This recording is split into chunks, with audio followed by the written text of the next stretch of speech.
Hey, yo. Well, who the hell is Curly Bill? Curly Bill.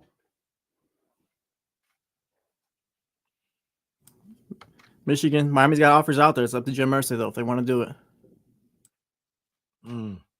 It's one of those things that we talked about. Like, yeah, go seek a trade if you want to. We ain't trading. If I'm the Colts, like you got to take that deal. Like if you're getting a second round and stuff like that, at least. You absolutely have to do that. Hell yeah. And if they don't, they were never going to. I don't think they're ever going to. So say you go. You're gonna keep the guy around for a year and lose him for nothing, unless they can franchise him. I guess. Franchise him again. Yeah.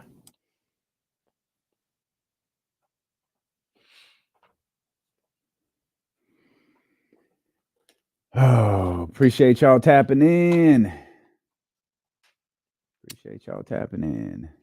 Johnny G, what's up, baby? Happy to Tuesday. Yeah, we had a day. Jimmy G. It's a funny dude, man. It's a funny dude.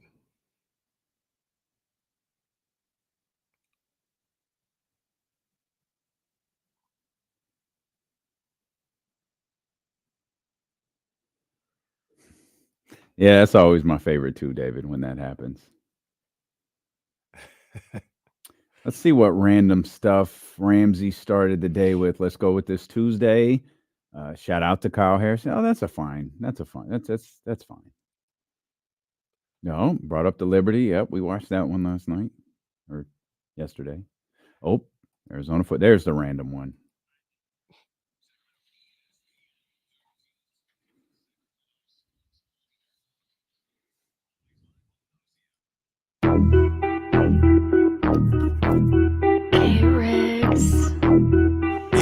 Yeah. We got them screaming D-Lo, KC, D-Lo, KC, D-Lo, KC, D-Lo. We got them screaming D-Lo, KC, D-Lo, KC, D-Lo, D-Lo. We your number one spot for some sports, huh? Got the city going crazy when we work, huh? We top two, but we ain't two, we in first, huh? And when you need the real, we is who you search, huh? D-Lo, KC, D-Lo, KC, D-Lo, KC, D-Lo. We your number one spot. Where y'all at, baby? Come on, man. Yeah, man. Where y'all at on this Tuesday? Yeah, man. I told you we had a week plan for you. Appreciate y'all tapping in, man. Welcome into the Tuesday, August 29th edition of D-Lo and KC. I'm Damian Barling. The ultimate needle mover in God mode himself. He is Kenny Caraway. Yes, sir. Acknowledge me. Hey, by the way, if I pass out at all, just go to sleep at any point during the show. Blame Kim. I had to get a couple Benadryls. It was getting crazy.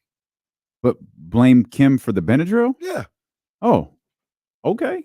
Oh, we do that. You know. I thought it was the cookies that she just brought in. Maybe that was going to take you out. No, I had to get the medicine. I don't know. I blame San Francisco. Everything was going fine until I went out there dressed in summer attire. Well, that's your fault. And then it was. Why is that San Francisco's fault? Like, have you never been to San Francisco? I know. I'll take some responsibility. I'll take accountability for that as well. Very good. Also, great job hitting the start of the show on Friday. It was about 15 seconds where I couldn't find the button, and it wasn't even my fault. It was one of those things where it was on the other page. I was like, "Oh snap! Like, how do I get here?" And I didn't want to touch nothing crazy. So we're on air like this, and I'm like, "Hey, I don't know. We'll just start. Hey guys, I don't know. Just like this. Oh wait, I made. Yep, here we are. We're on." That's always hilarious because I don't like cut that part from the podcast either. I don't edit that. Like I leave that in there.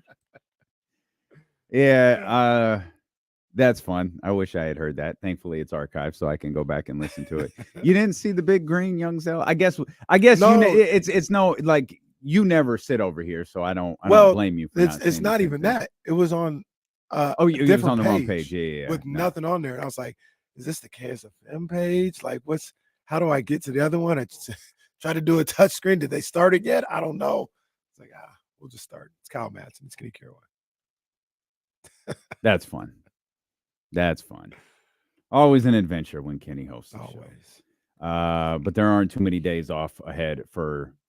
Well, you got some time coming up. I don't know if you're taking them. Are you guys going anywhere? Like, what's the plan? We definitely gonna figure something out. We're gonna figure something out. There's some prospects. Got you. Prospective trips. Got you. Because my time is RIP. I've done all I could do. Like we have some showtime coming up here in the next couple of days. But I mean, a week from Thursday. Is that right? Yeah. The week from Thursday, football season starts. Yep. Then we got. I mean, we're a month-ish, maybe a little less, away from the start of NBA training camp. It's that time, and then we'll be done after Game 5 of the NBA Finals when the Kings win their first championship. That'll be the first time we take time off. We won't be done because then there's the parade next week. We got to celebrate. Yeah. And the Kings won't have a draft pick this year, so we don't have to worry about the draft. No, but Summer League. Yeah, there's that. Which we better tell our sales team about. We're too late. Yeah, it's too late, right? Yeah, we're within 11 months, guys. That's not enough notice. Our man Ben Bennett asking, D'Lo and KC ever do fantasy football? Nope. We don't do fantasy football, but I will set up the Pick'em League again. Why? Why do you keep doing this? People ask. No one finishes it. Well, there's people who finish it. I didn't finish it. You never finish it. I'm gonna set up. I'm gonna finish this year. I'm gonna set up the college. That's what you said last year. And the NFL. Oh, you're not. No, you're not. And you know what? After that, he's gonna buy his Jason Tatum jersey. Yeah, right. I'm telling you, not. If anybody wants to get in, why do you I'll have it set up. You guys can get in. Actually, I think people who played last year are already in technically. You're like a kid at like a table with just like nothing but dessert, and the kid thinks they're gonna eat it all, and it's just gonna be the greatest day ever. And then you find them like, face down in a pool of Jello. Like that's you. You have these like, we're gonna do the college pick'em league and the NFL pick'em league, and then by week 6, man, I forgot to turn in my picks. Well, I already forgot, so my position's kind of gone to hell. So I just am not gonna do it anymore. We got it locked in. Like I said, I think if you were already in it last year, you're already in it this year. I think that's true too. So anybody new, I'll send out the link. Get up in there, and you can lose to me because I'm locked in this entire season. Locked in on my bets this season. Shout out to my people over at BetMGM, BetQL, getting ready. Send Trista your well wishes, by the way. She's really under the weather. She's still not feeling well today. She won't be with us today. She's hoping to be back next week.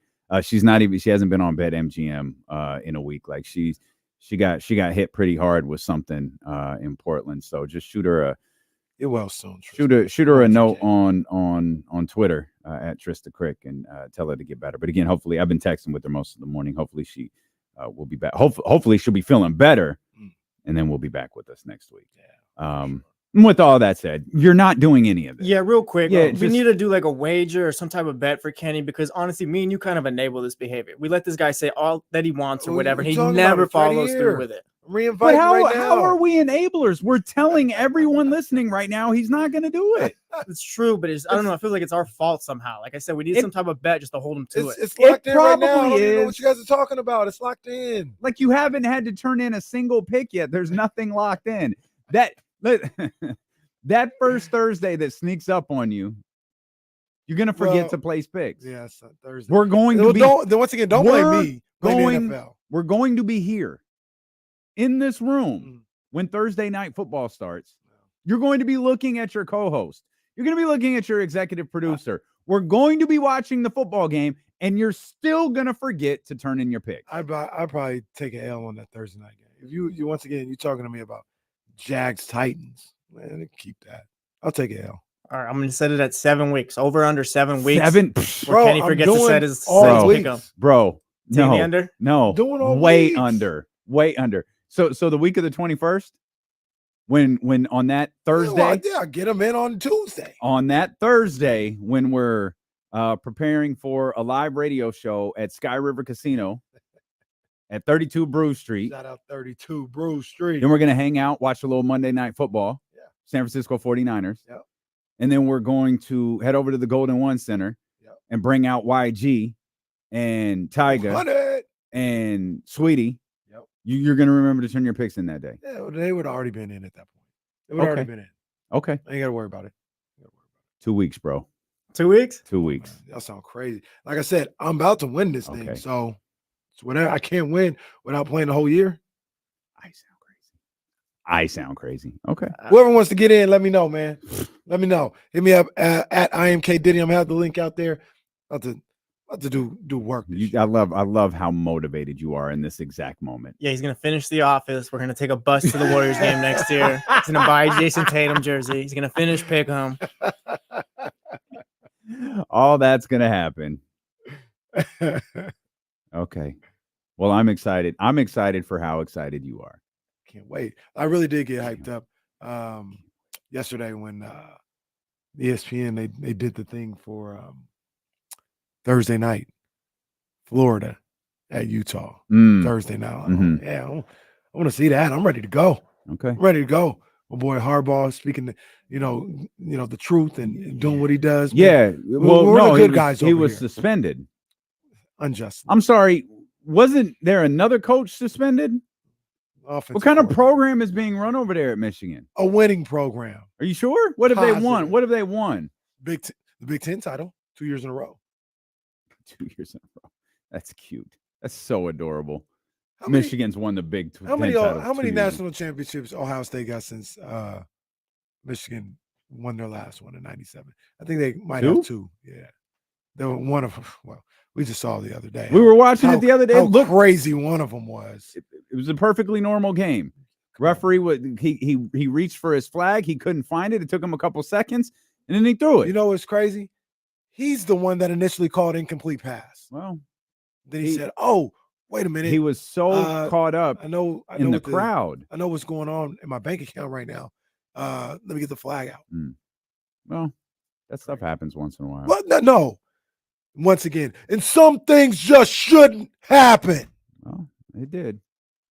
So they have two. You want to dispute the second one too? No, y'all beat. Who did they beat? Oregon? I think they beat the hell out of Oregon. Or they beat maybe it was Jameis, and then Oregon. It was the first college football playoff. Cardell Jones. I think they beat Florida. They beat Jameis, right? No, they didn't. They didn't beat. I don't think. Or did Oregon beat Jameis? Oregon beat Jameis because it was Mariota versus Jameis in the Rose Bowl. And so who the hell did Ohio State beat to get there? Alabama, if I had to guess. I'm probably almost certain it was Alabama. Huh. They almost beat Georgia last year. Brandy told us though, almost don't count. It doesn't count. Thanks for tuning in. I don't know what the hell we're doing today. Jason Jones will be with us. Actually, we got a great show. Even though Trista is not going to be with us, we got Scott Gulbransen here for his weekly visit coming up at 1:00. We'll talk Raiders football with him. We've got our man Nick Wagoner. He's going to join us at the top of the 2:00 hour, and of course Jason Jones of The Athletic. So with us. He had a nice story on the guy that plays Magic. Very good. And Winning Time, which I'm not all the way caught up. I haven't seen the latest episode, but I saw the first 3. So you thought Magic was looking bad in those first few episodes? No, no. What I thought that they were showing a side of Magic that doesn't get talked about a lot, like because it's dramatization, but that stuff has been documented, like the relationship with his teammates, his relationship with Dr. Buss, how that affected his relationship with the teammates. I don't think I knew as much about his relationship with Kareem. I don't think I knew.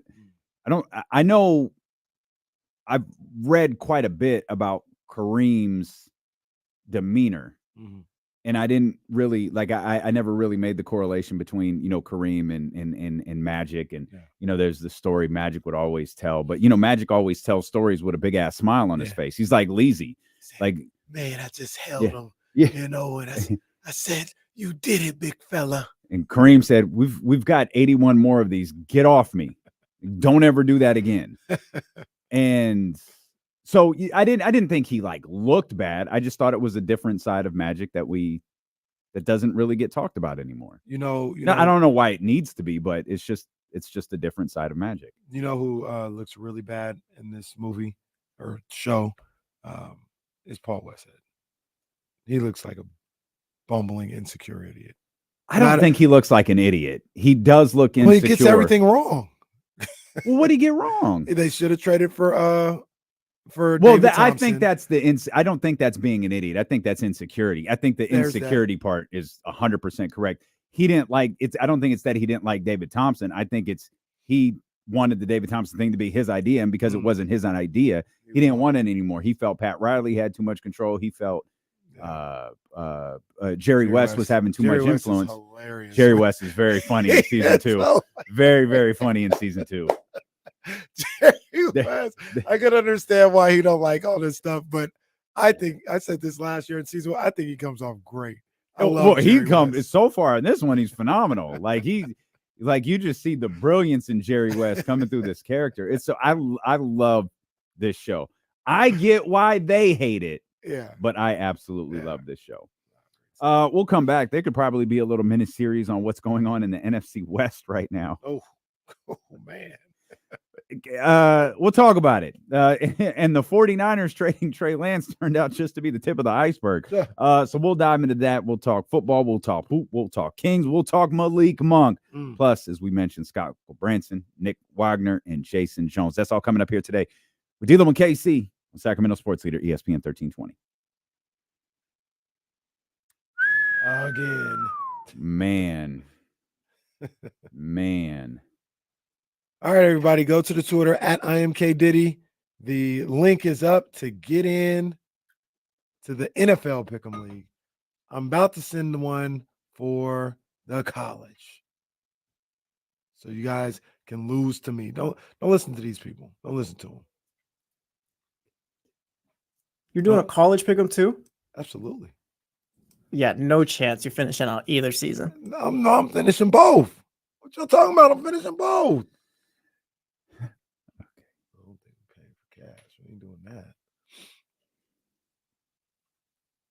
Let me send out the invites.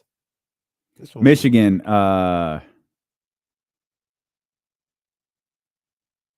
we'll get you an invite. Oh, you don't have social media. Yeah, just okay. No, you ain't got to do it here. Just we'll figure something out, Michigan. What's your spam email address that you don't care if the Chatty House has? Send us your email and we'll get it to you. Or you can go to or you can send it to mine. Damian.barling@odyssey.com. Just send us an email. We'll get the link out to you.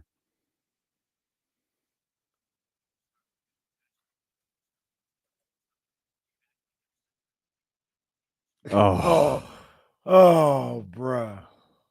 Jeez. Oh, don't even remind me of that possibility. Probably do that. Billion-dollar businesses. Yeah, we want to be a part. 1320 is now hiring account executives.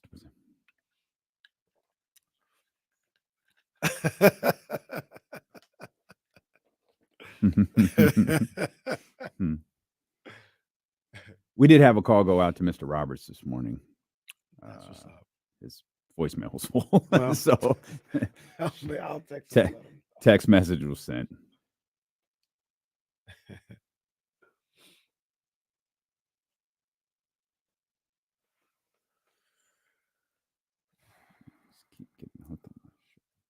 Oh, Dr. David. Wow.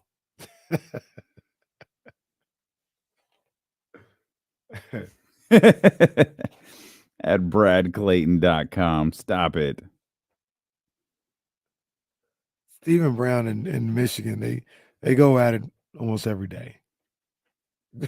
Oh, that reminds me. Did you hear? Shout out to It Is What It Is Sports Talk. They caught a funny little moment on Skip's show. Let's see. Oh, I think I missed it. I don't like the addition of Antonio Brown, though. Yeah. You came hard. Okay. Well, come on. Freaking Kenny Caraway, man. I swear. What I do? You always wait till the last. Oh, you guys got to hear this, Jesse. No, we're back. Well, I think you can hear this. No, you can't hear this. You can or you can't. You Well, can. if it was on TV, Yeah, you can. Okay, can you play it? Right. Yeah, here's Skip and Richard Bayless on the latest episode. We'll run that Richard Sherman. Or what did I say? Richard Davis. You said Richard Bayless, I think. Who is? I don't know. It's Skip and Richard Sherman. I think Rich Bayless is his brother that cooks. Here it is. Courtesy of It Is What It Is Talk. Who caught this?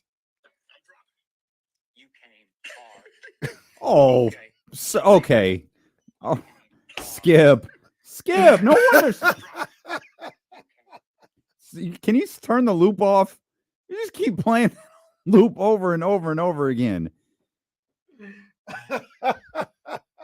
If there's an adult in the room and you'd like to join D'Lo and KC and ESPN 1320, we're now hiring account executives to present marketing solutions to local and regional businesses. Media experience is not required. However, candidates with previous outside sales experience is a plus.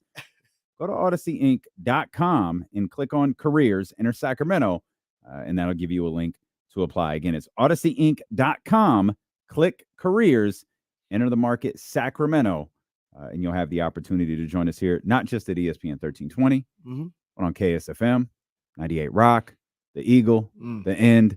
We've got the most prestigious brands of radio stations in this market. Yeah. And if you're a seller, we would absolutely love to have you on this team. And this may be a perk for, some people maybe not or whatever, but I think it's pretty dope. Hey, let's go to all these concerts. Like go to concerts, go to games, go to shows. Concerts, games, all this other stuff. You get an opportunity to do this. It really is. You also deal with the wrath of D'Lo and KC when you don't do your job. Well, there's that. That's the one you got to watch out for. Especially D'Lo. Me, I just no, see, that's cap. Go around what happens is like Magic Johnson. This is but wow. Damien. Wow. If you're Magic Johnson season 2 then. Because what happens is I spot a problem and get upset and I present the problem like, hey, this is a problem. Kenny doesn't say anything. He lets a week pass, a 2-week pass, a 3-week pass. Then he gets pissed off, and all of a sudden Kenny gets pissed off, and he tells people, and they start listening. So because Kenny rarely gets upset and he bottles up his frustration, when that frustration finally comes out, they listen. Me, I spot the problem quick, like, hey, yo, this is a problem. D'Lo complaining again. Yeah, Kenny would wait and be the reason why I had to sit in a Monday meeting for 30 more minutes. Well, there's that. I low-key miss Monday, Jesse. Oh, man. Monday, Jesse was just fired up. Jesse was in his solo bag for So it was like Mike Tyson just watching his opposing fighter, just not even taking an eye off. I'm much happier now. Much happier. Jesse is much happier. I'll mention this. We're not going to harp on it too much, but remember when we announced we're going to KSFM and what that all entailed, and we told you we weren't done, and there's more to be talked about. Well, Thursday we got to talk. Thursday we've got some things to talk about. So make sure that you're with us Tuesday. We're not going to wait this time. Make sure you're with us Thursday, to start the show. Business is picking up, like JR would say. Indeed he would. Business is not picking up in the NFC. That's blue chipper right there. Blue chipper for sure. Well, business is picking up in a different way. It's picking up in the National Enquirer form. This is what a week it's been for the NFC West. Of course, it started with your 49ers trading Trey Lance, which, I mean, gosh, you can't get a bigger story than that. A former number 3 overall pick who the team traded up for to get, never really getting an opportunity to win or lose the job, at least in live action. And you think, well, nothing can get weirder than that. And maybe none of this stuff tops it. The prospective starting quarterback for the Arizona Cardinals was cut. That being Colt McCoy. Of course, Colt McCoy is 36 years old now. He was going to be the starter with Kyler Murray remaining on the PUP list. So Kyler is out at minimum another 4 weeks. I don't think that's even remotely surprising. Right. But he's out at minimum another 4 weeks. They thought Colt McCoy was going to start. Colt McCoy was cut. Obviously, that's not the case.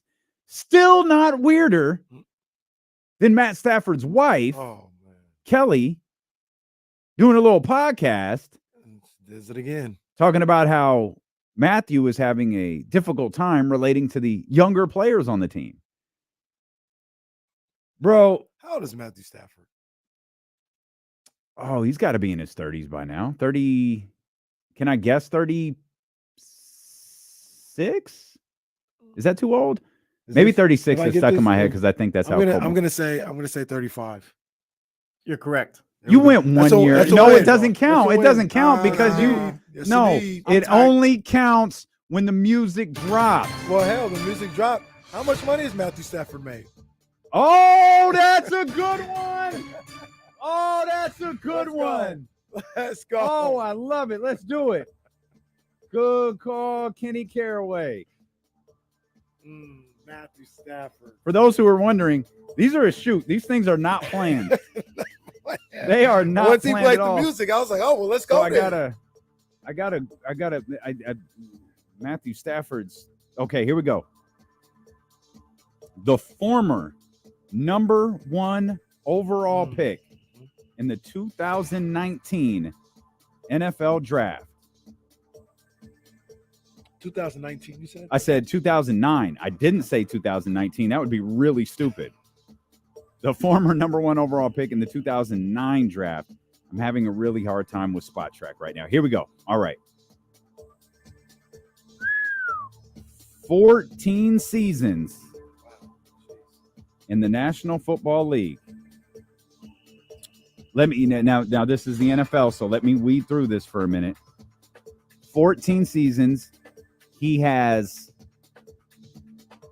including the upcoming 2023 season, he has 4 more years on the books. 23, 24, 25, and 26. I can't tell how much of that is guaranteed. So let's stick with the 14 seasons he's played so far. The 14 seasons Matt Stafford has played so far, his salary peaked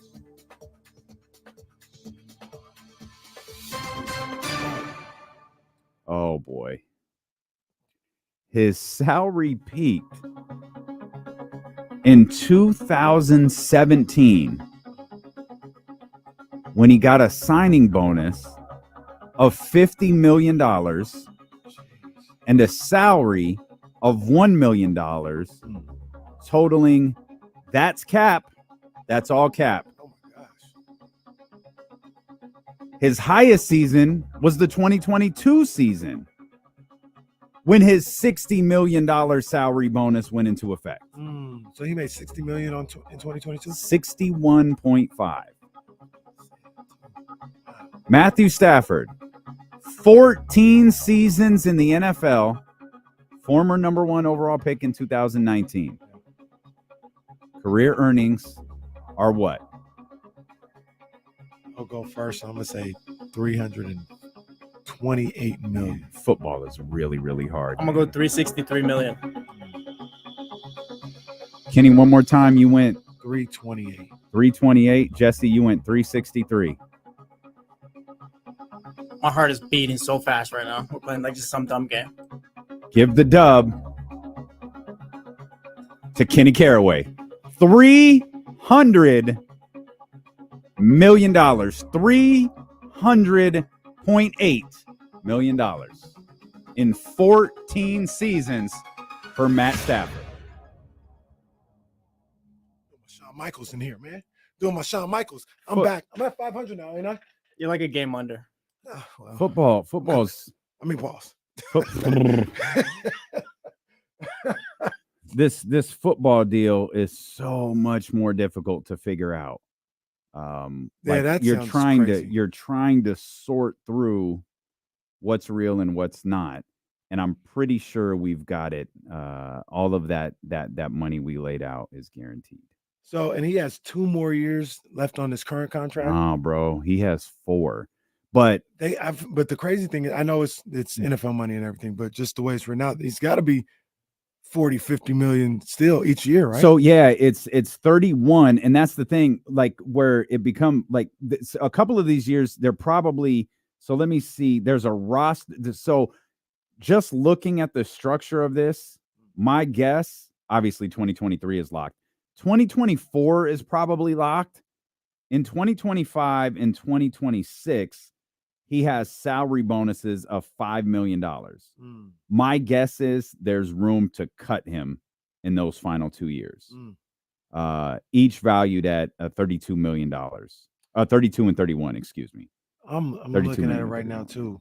In these 3 years alone, this year and the next 2 that are probably locked in, or excuse me, last year he made 61 million. So in these next 2 years, it's 84 million. You couple that with the 61. In these 3 years, what are we looking at?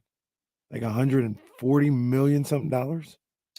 145 million dollars in the last 2 years, or it's about in a 3 year spot. It's about 122 million dollars if he receives. If he receives everything, it's about $122 million, a little over. I'm looking for now. I'm intrigued. Now I'm looking for like a specific breakdown. So he's gonna, when he signed this deal, they have so we were right. He has a potential out after 2025. After 2025, that's right. So he's probably gonna be there in 2025. The total 40 million. The total guaranteed money is 130 million in this last contract that he signed. The guarantee at signing was 63 million. Which was what we went over. That's great. And so this all, and it doesn't matter. I mean, shout out to him doing what he does, making music. Matthew Stafford, a Hall of Famer.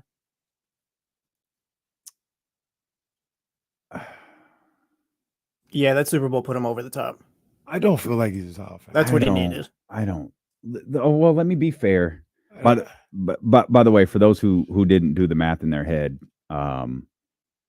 Matt Stafford should finish his career with, and we'll go give or take here a little bit, maybe 5 to 10 million. He'll finish his career. I assume this is the end of his career, by the way. That's just an assumption on my part. In the vicinity of $420 million. Matt Stafford, a Hall of Famer. I mean, he had a stretch. I got to pull up the Pro Football Reference, get off Spot Track, and see what's right now. He's 11th all time in yards, 12th all time in touchdowns. Wow, that's Hall of Fame right there. Yeah, that's a good call. And I'm looking at. He had a 5,000 yard season in 2011. From 2011, he's only gone under 4,000 yards twice, three times. One of them was a regular season. The other 2 were these injury plagued seasons, 2019 and then last year. Okay. Okay. It's easier to do it this way. 10-6, 11-5, 9-7, 9-7, 12-5. 14 NFL seasons. I just read off his only 500 plus seasons. Now that's not all his fault, but just putting it out there. I think we'll learn a lot this year, because will we? And maybe we won't either. But at the same time, because those previous seasons when he was under 500 or around 500, you would make the argument he's with Detroit. They don't have a good supporting cast. But you may say the same thing this year about the Los Angeles Rams. Oh, this thing in LA is done. They're done. I agree. They're third in the division only because Kyler Murray's hurt and the Cardinals are that bad. Yeah. The 49ers should run away with this division. They really should. And truthfully, maybe I'm doing too much. I don't think I am. Seattle should run away with second. Yeah, I think that's your second team for sure. A lot of people feel in Seattle in a major way. I'm not sure they're going to be better than they were last year. I don't think they're going to be better either, but I think they could be comparable. They'll be probably 9 to 10 wins this season, I think. Last year, what were they last year? 10? I think, or 10-7, or was it 9-8? It was either one of those two. Where were the 49ers last year? They didn't lose a game for 3 months. 14-3. Okay. That's crazy. They went 14-3. Seattle was 9-8 last season. I'd see them right there again. They don't have to regress. They don't have to get better. They could be that again. They'll be above 500. What was? Do you have the stat? What was Los Angeles last year? 5-12. Wow. That's awful. Are they that again, or are they slightly better? Crazy thing is, they might be. Yeah, that's what I'm out. And again, I'm not I'm not like trying to clown. They did what they were intended to do. We all knew the window that the Los Angeles Rams had when they acquired Matt Stafford, when they made all of these acquisitions that they made, was very, very short. You knew you had a year for sure. I thought they probably had two to win. I thought they had a really, really good opportunity to win two championships. They had 1 year. They won the championship. They fell off bad last year for a variety of different reasons. I don't see that getting better. And the crazy thing about that with Sean McVay, who's gotten a lot of love, and I'm not here to Kyle Shanahan critic Sean McVay, because I think he's a really good coach as well. But he doesn't really have like a super sustained success rate, right? Not at all. Mm-mm. So like was he the coach when they did they go to the Super Bowl? Is that a Super Bowl year? I think he was the coach when they beat New Orleans on that in the dome in overtime on that non-pass interference call. I think he was the coach. I don't think that was just Fisher. Yeah, it was. He absolutely was. They played coach. Belichick in the Super Bowl and put up 3 points. Yeah. That was the Jared Goff, right? Yes. It was the Jared Goff. Yes. But I say all that to say, I mean, it's not. Wait a minute. We got to. I think we got to be a little bit fair here. I think he's had a good tenure. I don't 11-5. know. 11-5, and I'll tell the whole story, Doc. I wish you tell the whole story. They lost to the Falcons in the wild card game. That's 2017. 13-3, lost to the Patriots in the Super Bowl. Okay. 9-7, missed the playoffs. 10-6, lost to the Packers in the divisional round.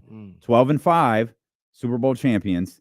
5-12. I take that back. I do take that. That's a good. That's a good run. It's a good little situation. It's run. almost identical to what Kyle Shanahan has done. Except he's got the dub. And that's the big difference. He's got the dub, and he's got 2 Super Bowl appearances.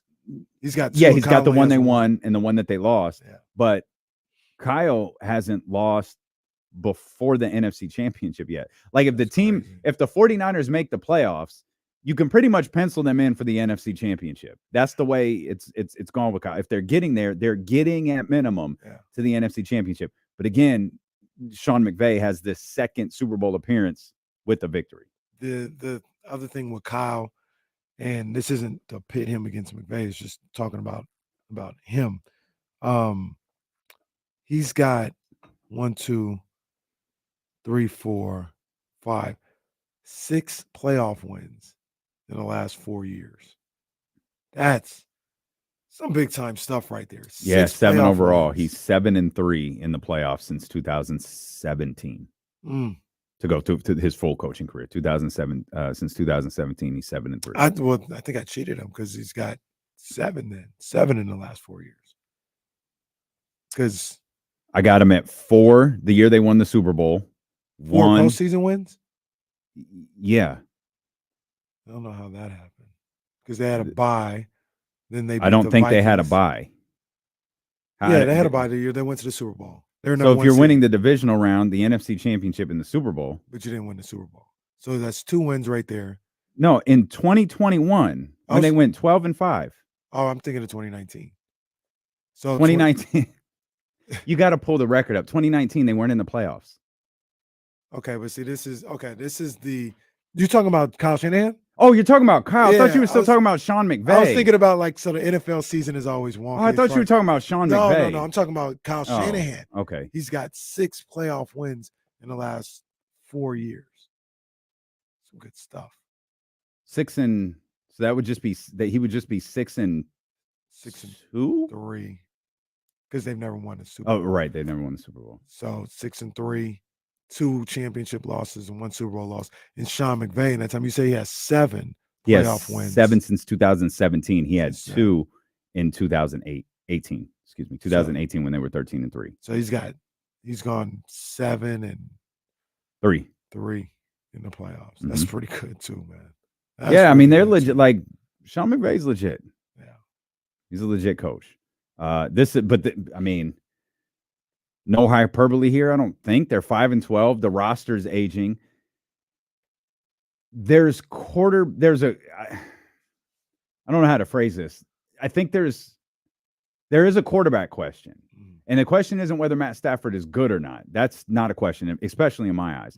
The question is he still good? Like, does he still have it? Yeah. Like, can he still produce? Which is concerning. You have an aging roster. Sometimes you can't outcoach an aging roster. And not everyone is going to be Tom Brady at 45. In fact, no one's going to be Tom Brady at 45. Most people aren't going to be Drew Brees at 40. I think when he retired, maybe 39 or 40. Yeah. Most people aren't going to be that. Yeah. So as Matt Stafford, he's only 35. He dealt with some. We said this last year. There was this thing with Stafford's elbow that we're going into the regular season. Like, I feel like this should be talked about a lot more. The quarterback of the team that just won the Super Bowl is having an issue on the elbow of his throwing arm, and it's not like being dove into like it's a massive deal. And maybe that's to Sean McVay's credit. Maybe he downplayed it. Maybe they let the whole kind of thing, fall down. I think Sean McVay was the first person who brought our attention to it. It was like, yeah, there's something going on there. We're not really sure what. I'm sorry. Are we talking about a Super Bowl winning? The breaking news banner pops up on ESPN if that was Brady with the Patriots, if it was Aaron Rodgers with the Packers, if it's Aaron Rodgers with the Jets, that stops all ESPN programming. With Matt Stafford, it was like, oh, okay, we'll see what happens. Yo, that's a big deal. We don't know that he's back from it. Yeah. And or if he ever will be. Like he was back this past year. And like you said, if he ever will be. John Poles in the chat talking about, remember when Casey said he would take Jimmy G over Stafford? I have no problem with that take. I think Stafford is more talented than Jimmy Garoppolo, but you just laid it out. Matthew Stafford has 2-3 winning seasons in his career? No, it was like 4. it was 4 or 5. Yeah. I mean, I think Stafford is more talented than Jimmy Garoppolo, but I would have liked, there was a moment where it was a discussion. I would have really liked Matt Stafford on the 49ers. However, I'll say this. I don't know. Maybe the 49ers have a Super Bowl. I don't know. Maybe they have that Rams Super Bowl. Yeah. But I don't know how that changes today because of what we just said with Matt Stafford. Right. Like, I think there's something wrong. I hope if Matt Stafford's healthy, I think completely different about the Rams. Completely. This year? Yeah. Nah, absolutely. I think differently. Yeah. If Matt Stafford is somewhere in the 80 to 90% range of what he was 2 years ago, I think very differently about them. I don't think they're competing with the San Francisco 49ers for the division, but I don't think Seattle's running away with second place either. True. That's fair. I think they're devoid of talent. Enough high-end talent to greatest football player in the history of professional football plays on that team, from what I've been told. That's what some people say. But sorry. No, one quick footnote on that. Isn't he flirting with retirement? Absolutely. He was flirting with retirement after the championship. I can't remember who said it. I feel like it was Ben Roethlisberger, and I hate to give him credit for anything. I feel like it was him, though. The second you start mentioning retirement in football, Mr. Halliburton, I can guarantee you that's over. It's over. And your mind is somewhere else. I remember I think it was Tony Gonzalez who said that way back when. He's like you just said, second it starts entering your train of thoughts, you don't have to retire right then and there, but you're going downhill in a hurry. With that said, and it was still great last year. I'll acknowledge, like, Tom Brady had a phenomenal season last year. Yeah. By Tom Brady standards, he'll pass. Mm-hmm. Tom Brady, Tom's just on a different tier. He's on the LeBron, Jordan, like you either win a championship or you don't. Yeah. And he didn't. And so by his standards, that's wasn't for him. No, he said, I'm moving on at this point. He said, I'm I'm serious this time. And it's really weird when he talks about the Raiders in the we term. That was so strange. Did you see him talking to Jimmy G Yeah. the other day? Yeah. That was weird. Coming out of the line. That was super weird. Bro, it's the preseason. Go ruin Dallas's day. Yeah. Bro, it's the preseason. There's that clip on the sideline. Yeah, man, we got him. We got him. Like, we? Oh, all right, cool. Real quick, where do you think he goes with this? Like, does he try to be like, I don't know, influential in that organization and be on the sideline? I know he's not a general manager, but the same way we see John Lynch with the 49ers, like on the sidelines, all this other stuff. I don't think so. I think he just wants to stay connected to the game. And the Raiders is probably the place he can most likely have a stronger voice. Like, he's not going to have a strong voice with the Patriots. He's third on that pecking order at best with Robert Kraft and Bill Belichick. There's probably people behind the scenes we don't even know about who would have a stronger say than him. You can't, latch on with a team like the Rams where Stan Kroenke is. He's not going to. Dallas, give me a break. Sure. And I'm not trying to make a Mark Davis joke, but if you want influence in the organization, the Raiders is probably the way to go. Yeah. So if he wanted it, he could have it. Like, he could stay involved in the game that way. And right now, that's all I think he wants. Yeah, I'm with that. We'll talk about it. We'll talk more Raiders football when our man Scott Gulbransen is going to join us here at the top of the hour. I did have a thought on the Raiders today. It I don't want to call it an epiphany, but it materialized, and I thought, this isn't. No, I'm good on that. But I'll share it with you. We'll get Scott's thoughts. That was bordering on an Office episode right there. Tots? No, that's a tough watch. And then I want to talk Malik Monk today. My guy. I want to talk a lot about Malik Monk. So we'll do all that. See them with Casey. Brought to you by Sky River Casino here on Sacramento Sports Leader ESPN 1320. Hey guys, hit the thumbs up. Oh, you know what I've been meaning to ask you guys to do? We'll do this when the season gets here and things get jumping off a little bit more. Could you like the 102.5 KSFM channel over on YouTube, please? Subscribe to that too. Like it, all that other good stuff. There's going to be, well, we're alone right now, so there's going to be a lot of content from D'Lo and Casey over there. Our man Leezy's working on getting some interviews that we did produced and getting them up on that page. So if you guys could go like that page, man, it would be huge. Michigan, I'm gonna talk about this today in the 13th round for sure. Gonna talk about that thing. Chat was throwing his name around. Is Eli Manning a Hall of Famer? Man, that gets talked about a lot. I think he's first ballot. I think he's first ballot. Not from his play, Well, but when you look at his all-time numbers, he's got the 2 Super Bowls. His last name's Manning. He'll get in first ballot, I think. Probably. I agree. I'll say this. Someone brought it up in the chat. Calvin Johnson's in the Hall of Fame. Most of those passes were thrown by Matt Stafford. Yeah, I think Matthew Stafford is a going through it a little bit. I think he's a Hall of Fame quarterback. He's no doubt Hall of Fame. He's got all-time numbers, and he's got a Super Bowl. He'll get in. He's a Hall of Fame dude, for sure. Shout out to Katrina. Called in 102.5 yesterday. Big up to Katrina. Couldn't hear nothing, but shout out Katrina. Appreciate you. Yeah, big ups. Aldrin, all the guys that he's around, all-time numbers, they're all in the Hall of Fame. He's getting in. He's a Hall of Famer. He's a Hall of Famer. And I saw you throw in Randall Cunningham and Boomer Esiason. Stafford's resume is much better. Cunningham has like 3 more Pro Bowls. Aldrin, we don't agree. We don't see eye to eye there one.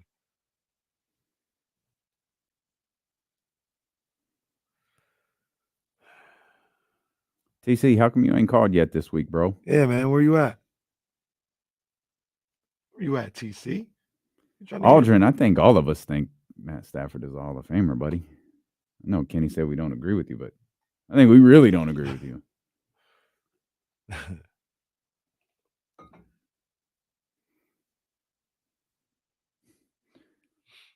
Yeah, Tua's Hall of Fame career has begun for sure.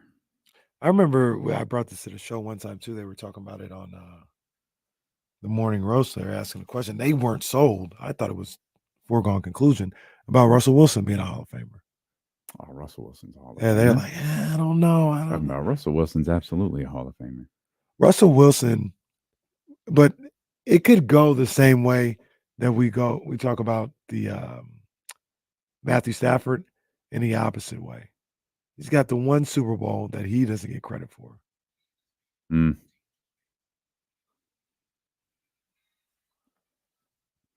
Scott Gulbransen's going to join us, Silver and Black today. He's going to join us here at the top of the hour. During the break, we just asked the question. We're trying to figure out if any of these people are Hall of Famers, which we think a lot of them are.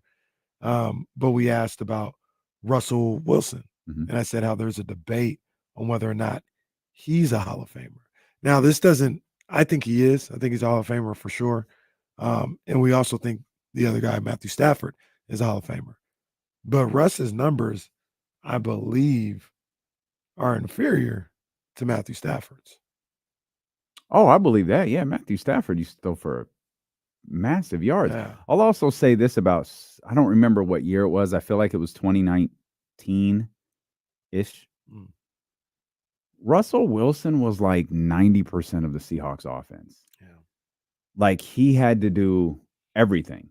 And their Super Bowl years that defense gets credit for. And I think you started to say that right before the commercial break ends, that Russell Wilson has a Super Bowl he doesn't necessarily get credit for. Mm-hmm. But he also lost the Super Bowl. That wasn't his fault. Right.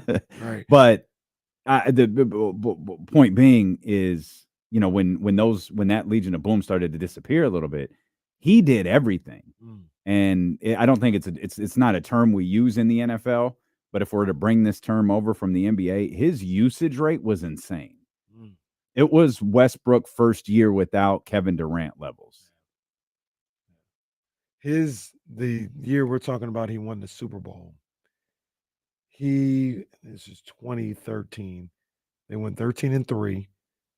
He threw for 33-57, 26 and 9 interceptions. That's not. He's 21st all time in yards, 13th all time in touchdowns, right behind Stafford. I was going to say, is it disrespectful to say I think Russell Wilson's better than Matt Stafford?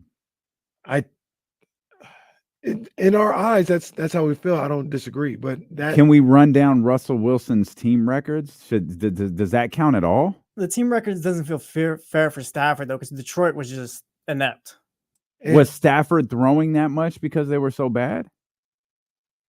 I mean, didn't John Kitna once lead the league in passing as the Detroit Lions quarterback? Well, there's that. But this is why I bring up those numbers about Russell Wilson, because I mean, and I understand what he did a little bit later in his career, and he's got the longevity. I'm not making an argument for this other guy to be a Hall of Famer.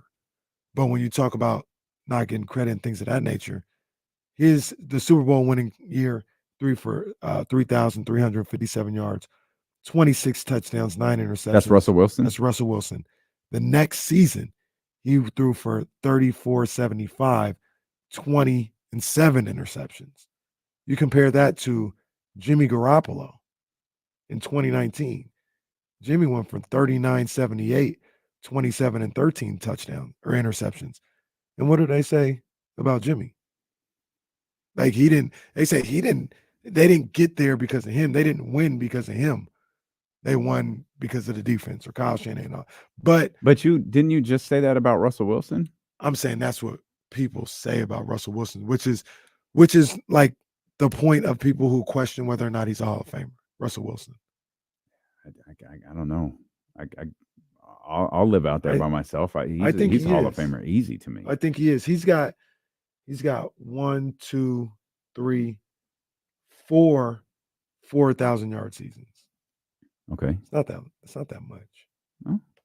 One of them was 4,024 yards, so he just barely got that one. Another one was 4,110. Like, I don't agree with it. I think he's a Hall of Famer.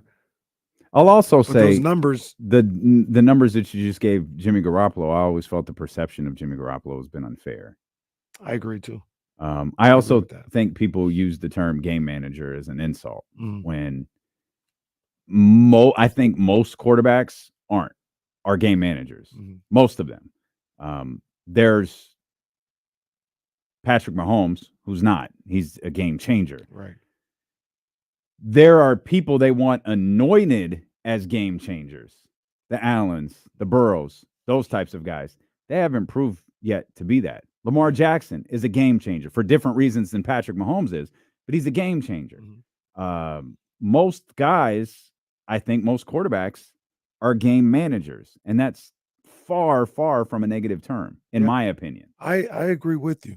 You know, I think you can make the argument to a certain degree that Patrick Mahomes is a game manager. He just has the ability to change the game with things that are off script. Yeah, to me, that's not a game manager, though. When you can change the game that quickly.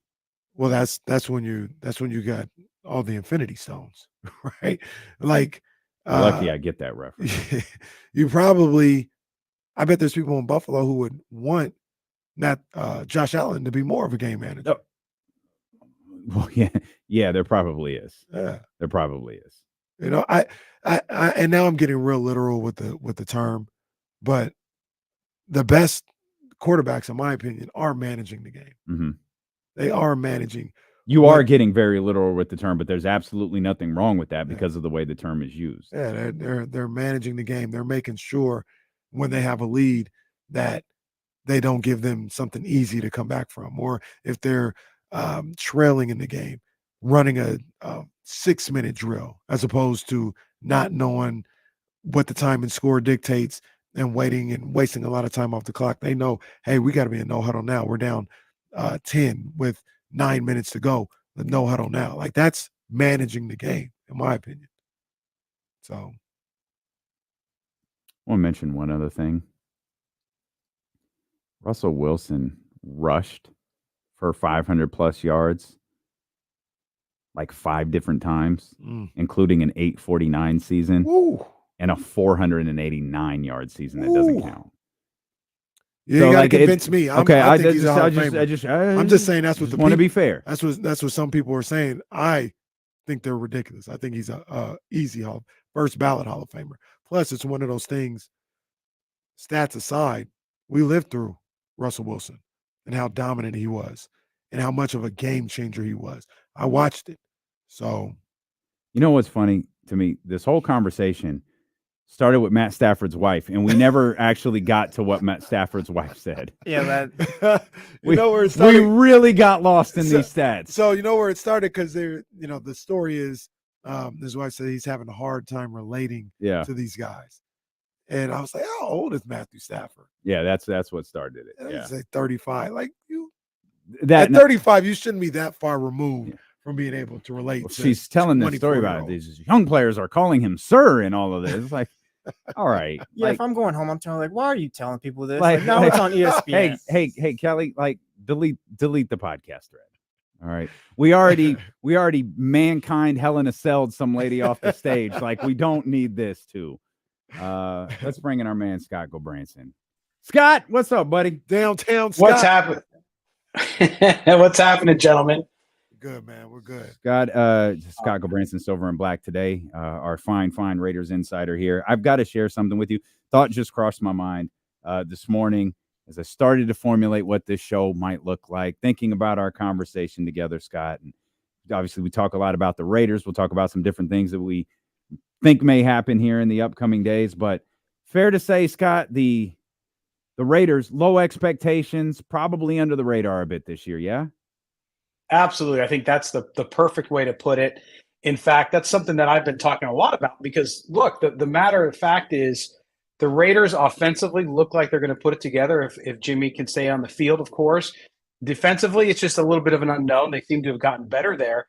But, yeah, last year I think people were high on the Raiders. They got disappointed. And I'm talking about media. I'm talking about fans. I'm talking about everybody. And so this year, nobody's giving them a shot.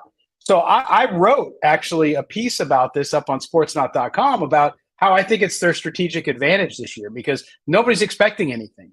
So if they can put it together, do the work in the building, do it quietly, just go about your business, maybe they can turn some heads. Maybe they can end up doing a little better than everybody's expecting them to do.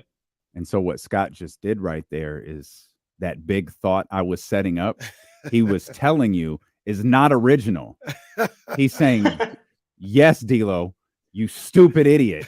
It is in the Raiders' best interest to fly under the radar. Because I was thinking, and Kenny and I talk about this a lot. I think we talked about this with you last week.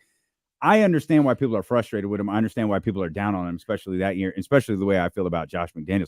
But I keep looking at them like I think a little bit higher of Jimmy Garoppolo than a lot of other people do. Not quite as high as my partner does, but I think higher than most people do. I love Josh Jacobs. There's still some pieces there I like.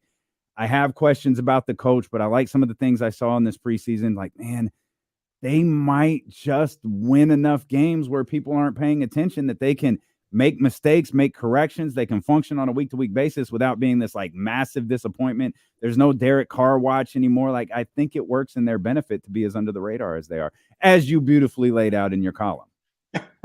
No, see, we great minds think alike. So we're just on the same wavelength, man. It's all good. But yeah, I think so too. I mean, look, the first part of the season's brutal from a schedule standpoint. If they get through that pretty well and are playing pretty good football, then I think you'll start to feel some excitement around that. You might just see people change their minds about that. But they got Josh Jacobs back in the building. I told you guys that would happen. I was a week late. I thought he'd be there by the first week. He's there by the 2 weeks out. So I think they got offense done. Now it's just going to be, can those young players on defense do it? They really like what they have. They made a trade today. They traded Neil Farrell Jr. to the Chiefs in the division. That never happens. That's because they feel good about their rookies up front. And so we'll see how that defense can hold together. If it plays middle of the pack at best and they can get a top 10 offense, guys, then this team might be able to cook. You mentioned the schedule and you talk about how, it starts off, difficult. This is all right now on August 29th. Like, we don't know how it could be completely easy where all these teams are, destroyed by, we don't know. But just looking at what we look right now, I'd say the whole schedule is tough. I'm looking at it right now.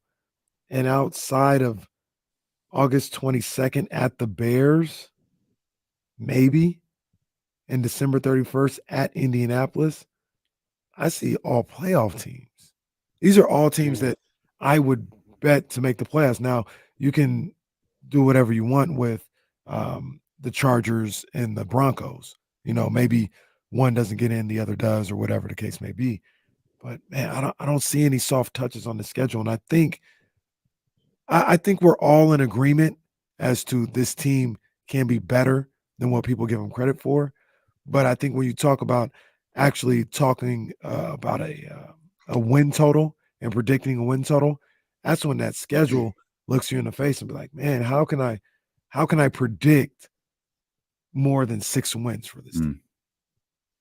Yeah, I had them at 7, but I think that's realistic if you look at what they've been able to do in the division. I'm one of the only people I think left in America who thinks the Broncos will be overrated. But when you look inside the division, still a tough division. Doesn't matter if they are or not. Although the Raiders have had the upper hand over the Broncos and they opened the season there. But you look at that first 6 games and the number of road games, and you don't even get a home game until week 4, right? So it's one of those situations where it's going to be a big test. And you're right, it's hard to see that. But like you said, you don't know what you don't know yet. Some of these teams may look like playoff teams and not be. I mean, we look at Detroit. Detroit's supposed to be a pretty good team this year. Everybody seems to love Detroit. We always get disappointed by a handful of teams, and a handful of teams always surprise us every year as well. I'll throw New England in there as those non-playoffs. I don't think they're going to. Yeah. And these are all assumptions, projections, predictions. That's all they are. Except for when it comes to me. It's a spoiler. Just saying, it is what it is. We can run the tape back from the 4 in, 4 out last year. I was on it. Okay. There you go. You remember your 4 in, 4 out last year? No, I know. Okay. I know. Right. I know. I had the Raiders out though. You did have the Raiders out. I do remember that vividly. You had the Raiders out, and I think I had the Steelers in. But that was a smart move. Yeah. Okay. This little Kenny Caraway love fest can Scott stop. No, that's fine. That's fine. We'll do 4 in, 4 out next week as we lead into week 1 of the NFL season. Scott, any in your opinion, I guess, any surprise cuts coming here in the next day or two? Not for the Raiders. I mean, look, They've already made some moves that we know about as far as the wide receiving core. Keelan Cole's gone. It looks like Christian Wilkerson was a guy who played really well in the preseason. I didn't think he was going to make it, but by some of the cuts they've made so far, he might. He really connected with Aiden O'Connell. They really had a nice connection there. So some of those guys there, but I don't expect any real big surprises from the Raiders today. I do expect them to make some more moves. As you guys know, how volatile the roster is between today, because everybody thinks, well, it's final cutdown day. Yes, but then teams are scouring the waiver wire, looking at who's going where, and they're going to make more moves. So a guy might make it today to come in tomorrow and be gone already. So I don't anticipate any big thing. I do expect them to make a move to bolster that linebacker room because it's not very good. It's not terrible, but it's not very good. It's very slow. And in that division, if you don't have some speed at that linebacker position, you're going to be in trouble covering the likes of Travis Kelce. So that's what I would expect them to do over the next several days. Do you, Scott, believe that Jimmy Garoppolo plays and starts all 17 games, even if he's healthy? No, sir. I don't think he makes it just based on the data we have. Maybe he does. But if you go on previous record and what he's done and what he did there in San Francisco, I just don't see it happening. So you got to figure a couple games, 2-3 games maybe. And that's why I think that backup quarterback position is so important. So we might be able to see the kid get some real NFL action when it comes to. But who knows? Maybe this is the year like he had before where Jimmy G is healthy, his offensive line stays solid for him and protects him. And they get something going. I mean, he's got a lot of tools there in Las Vegas as well. So we'll see. But I think people are a little bit suspect of whether or not he can get there all 17 games. Well, Scott, like I said, maybe that was my fault. I didn't word it correctly. What I was really hitting at is at some point this year, do you believe the new Derek Carr O'Connell comes in for a healthy Jimmy Garoppolo? Just, hey, I think the team needs a spark. We're going with Aiden this week. Do you think that happens at all this year if Jimmy's healthy? Well, I think it could, and I'll tell you the only way it does, and it goes again back to what he did as a 49er. We were talking to Sean Salisbury on our show yesterday, and he was talking about he loves Jimmy Garoppolo, but he says a lot of times what you see Jimmy do is Jimmy won't make the easy throws that you need to make in a day on a game by game basis. Sometimes it's not the stuff that he's going long down the field or any of that. It's just the simple stuff that he seems to get into a funk. And so he seemed to think that could be an opportunity where sometimes you're just going to sit on and say, hey, listen, man, get your stuff together. We're going to put in the rookie and see what he does. Not long lasting, but I do think you could see it depending on how they feel about O'Connell and how he's developing and getting through the regular season. So yeah, I think it's a possibility, but I don't think you'll have a situation where long-term this season, Aiden O'Connell's pushing Jimmy Garoppolo for the starting role. I just don't see that happening. I have a lot of questions and intrigue regarding the new Derek Carr, but I like Jimmy Garoppolo. I think I'm betting on Jimmy Garoppolo. Not literally betting because I don't do that, but I'm betting on Jimmy Garoppolo having a good season. But D'Lo, you cannot call him the new Derek Carr. You're going to kill Raider fans who half of them are so glad that they've rid themselves of Derek Carr. You're gonna kill them because they're like, wait a minute, we got rid of that guy. I'm just so strongly against giving a number. Look, I'm not talking about you got to retire Derek Carr's number. Or, Jimmy Garoppolo. They did. Was it? Is it Ronnie Bell that has number 10? Yes. Can we wait a year before we Derek Carr was the Raiders quarterback for a good chunk of years. Now all of a sudden you got a new quarterback in there who looks a little like Derek Carr with his helmet on, and he's got the number 4 on. I'm calling the kid the new Derek Carr for now. Until he goes out there and cuts it up, which I really enjoyed watching him in the preseason. But again, I'm banking on some Jimmy Garoppolo success at the quarterback. You know what? If he was alive, you know what? Who would have insisted that Aiden O'Connell take number 4? Al Davis. I see. He would have. He would have. See that. I can absolutely. He would have. He would have said, hey, he's done. Mm-hmm. Once a Raider, always a Raider, but he's not a Raider right now. That's a terrible impersonation. Give That's him your number word. 4. That's your word. I didn't like DC anyway. Okay, stop it. We didn't need him out there. He didn't get us over the top. That almost sounds like your Boston guy. Stop it. Oh, he was from New York. I was from New York. Well, Boston and New York aren't the same place. They're not. Boston's way worse. You're listening to D-Lo and KC on KIFM West Sacramento, 98.5 FM, KRXQ HD2 Sacramento, ESPN 1320, always live on the free Odyssey app. I was just going to say, who's this guy, Scott? Thank you. I like him. It's like, I need a fast receiver. It's like speed wins. It's like that scene in National Lampoon's Vacation. Sometimes you just got to let him finish. You just got to let him go. Yeah. He's on a roll. Surprised at all that Damian Williams got cut? You know, I'm not surprised he got cut because he got no carries until that last game, and he looked great. I mean, he was like I was telling somebody else the other day, he was the leading rusher if you look yards per rush, everything. But for some reason, he just never got the opportunity, and it's disappointing because I think Zamir White again. Here's where the politics come in when it comes to roster building. Right, Zamir White was a draft pick of Josh McDaniels and Dave Ziegler last year. He came in, didn't look particularly great.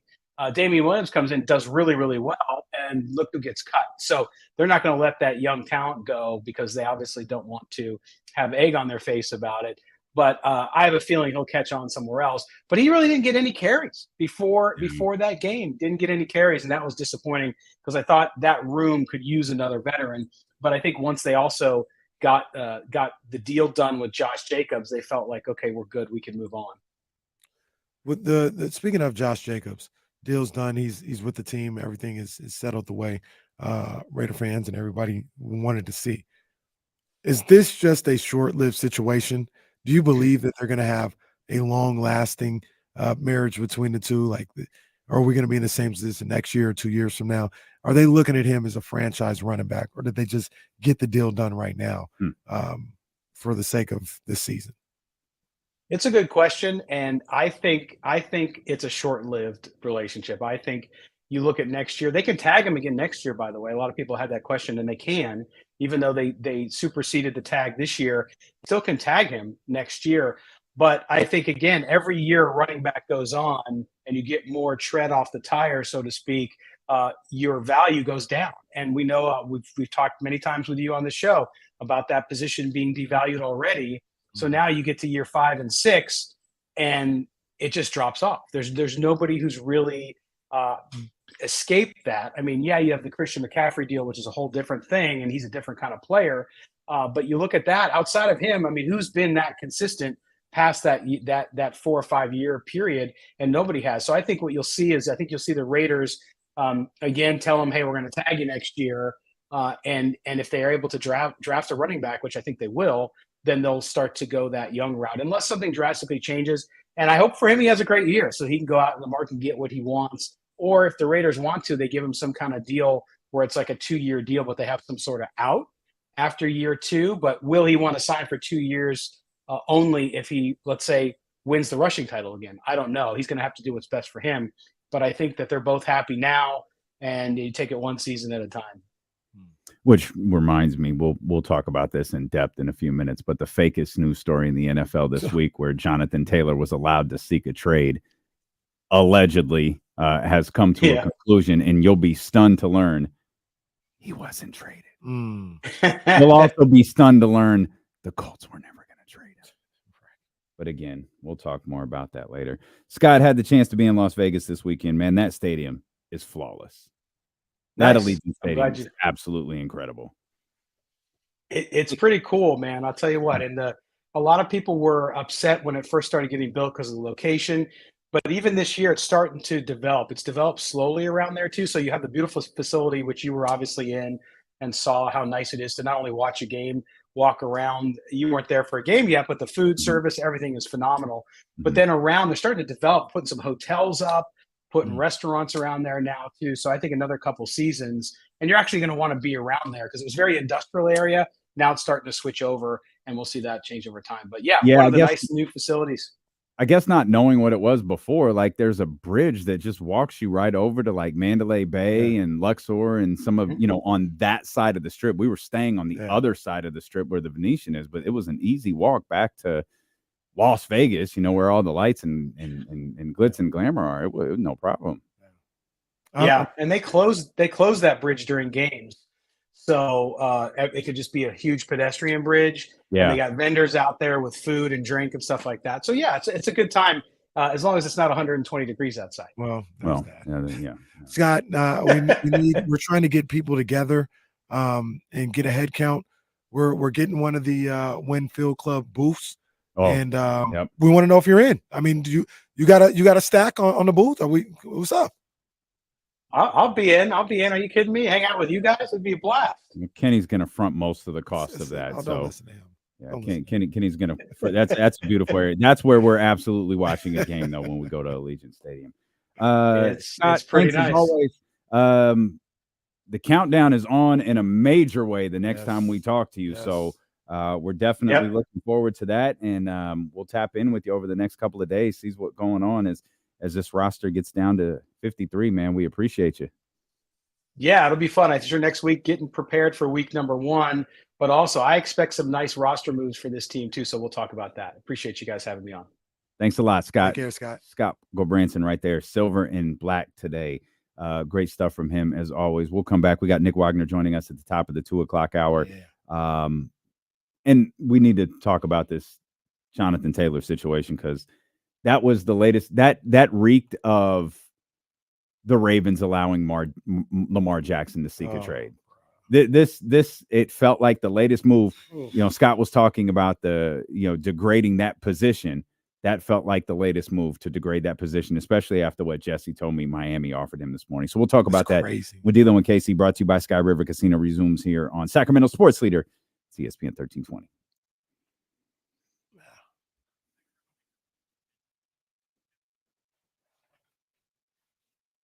Ridiculous. Yeah, it's ridiculous.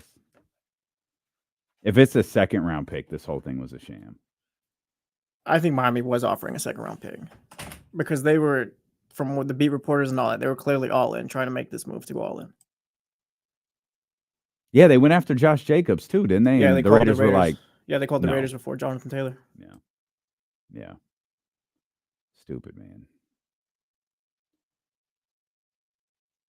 I wrote that into the show somewhere. I just don't know where I wrote it.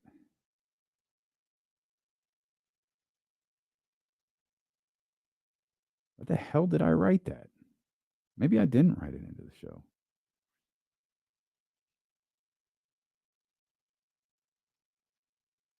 Yeah. Do some 49ers. Oh, there it is. There it's fucking in bold, idiot. It's literally written into the next segment. Goodness gracious.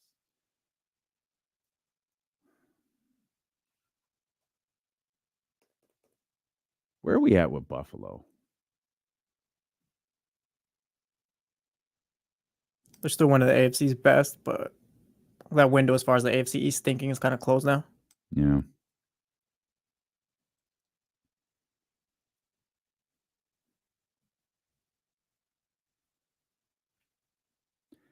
I am not Ham. I think you might have left out a word. Are you saying the Colts are stupid for not trading Taylor? I'm not sure what this tweet means. Text means. Can you clarify? Yeah, Casey Tucker. Isn't that funny? They'll draft him in the first round, which that's probably going to die down quite a bit.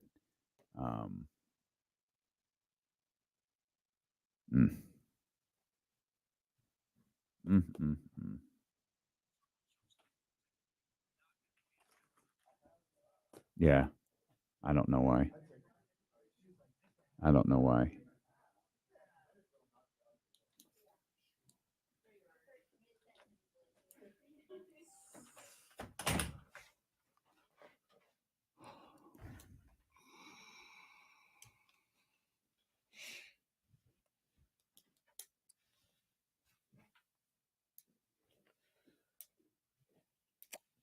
Cowboys finished their roster. Is today cut? Today is cut day. I thought it was, or is it tomorrow? Oh, it's today. It is today. 15 minutes ago.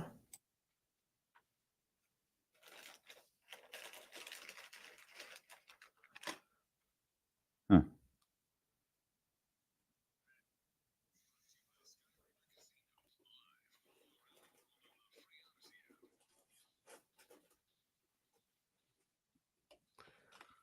We were talking a lot about quarterbacks with Scott Gulbransen there a moment ago, particularly the Raiders quarterbacks. I want to talk about the 49ers quarterbacks, not the ones that aren't here anymore, but the ones that are in just a few minutes. But as we noted, with the final rosters being set today, today is the make-believe deadline that the Colts created for a Jonathan Taylor trade, and you'll be stunned to find out that Jonathan Taylor was, in fact, not traded by the Indianapolis Colts today.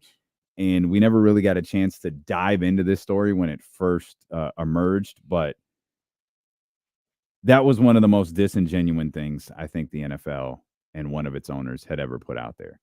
Yeah. Jim Irsay was not going to trade Jonathan Taylor. This was to prove a point, and it was to prove a point. It was to continue to cement their point that running backs have no value in this league. Now, Jesse, the resident Dolphins fan, said that there was a lot of report that Miami went after Jonathan Taylor pretty tough. Most Raider fans know that they reached out to the Raiders to inquire about Josh Jacobs. They were told thank you, but no thank you. They turned their attention to Jonathan Taylor. Now, we obviously have no idea if this is real or not. I'm sure we can find out within the next few hours. I'm sure we will find out probably within the next few hours that Miami offered a second-round pick for Jonathan Taylor. If Miami offered a second-round pick for Jonathan Taylor and Indianapolis said no, they were never, ever, ever, ever going to trade him because there isn't a better deal out there for the Indianapolis Colts. There might not be a better deal out there for a running back than a second-round pick. I agree. And they passed on it, allegedly. I know what Indianapolis is doing, so this is almost a rhetorical question. But I don't know what they're doing. Like, the guy doesn't want to. They were trying to make a point. They were trying to. They were trying to make a point. Open up this trade window. Say, hey, you can do it yourself. It's not even about us. You go do it. You bring the offers to us, so they can say, look, the deadline is passed. We didn't get what we were offered. It's because now they're not going to say this publicly, but this is what they're doing privately. They can go into the owners' meeting and say, look, running backs have no value in this league. Robert, you don't need to pay him. Jerry, you don't need to pay him. Jed, you don't need to pay him. Or whoever owns the Dolphins, you don't need to pay him. That was the whole point in this. That's crazy. And I don't. And you disagree. can't. No one can convince me otherwise. I don't disagree. And it's just crazy that is how they're going about this stuff.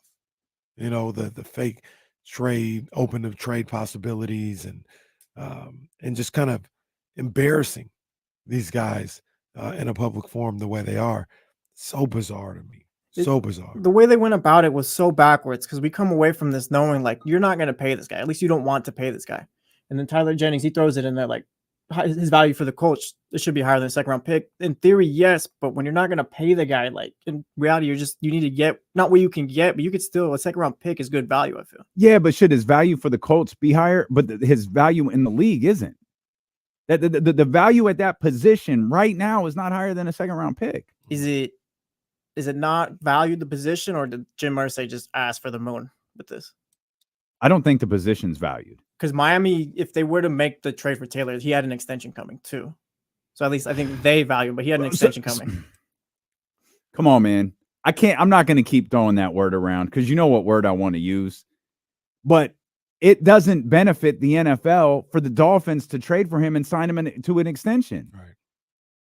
Right. Because now Josh Jacobs and Saquon Barkley are like, yo, trade me. I want my extension. Yeah.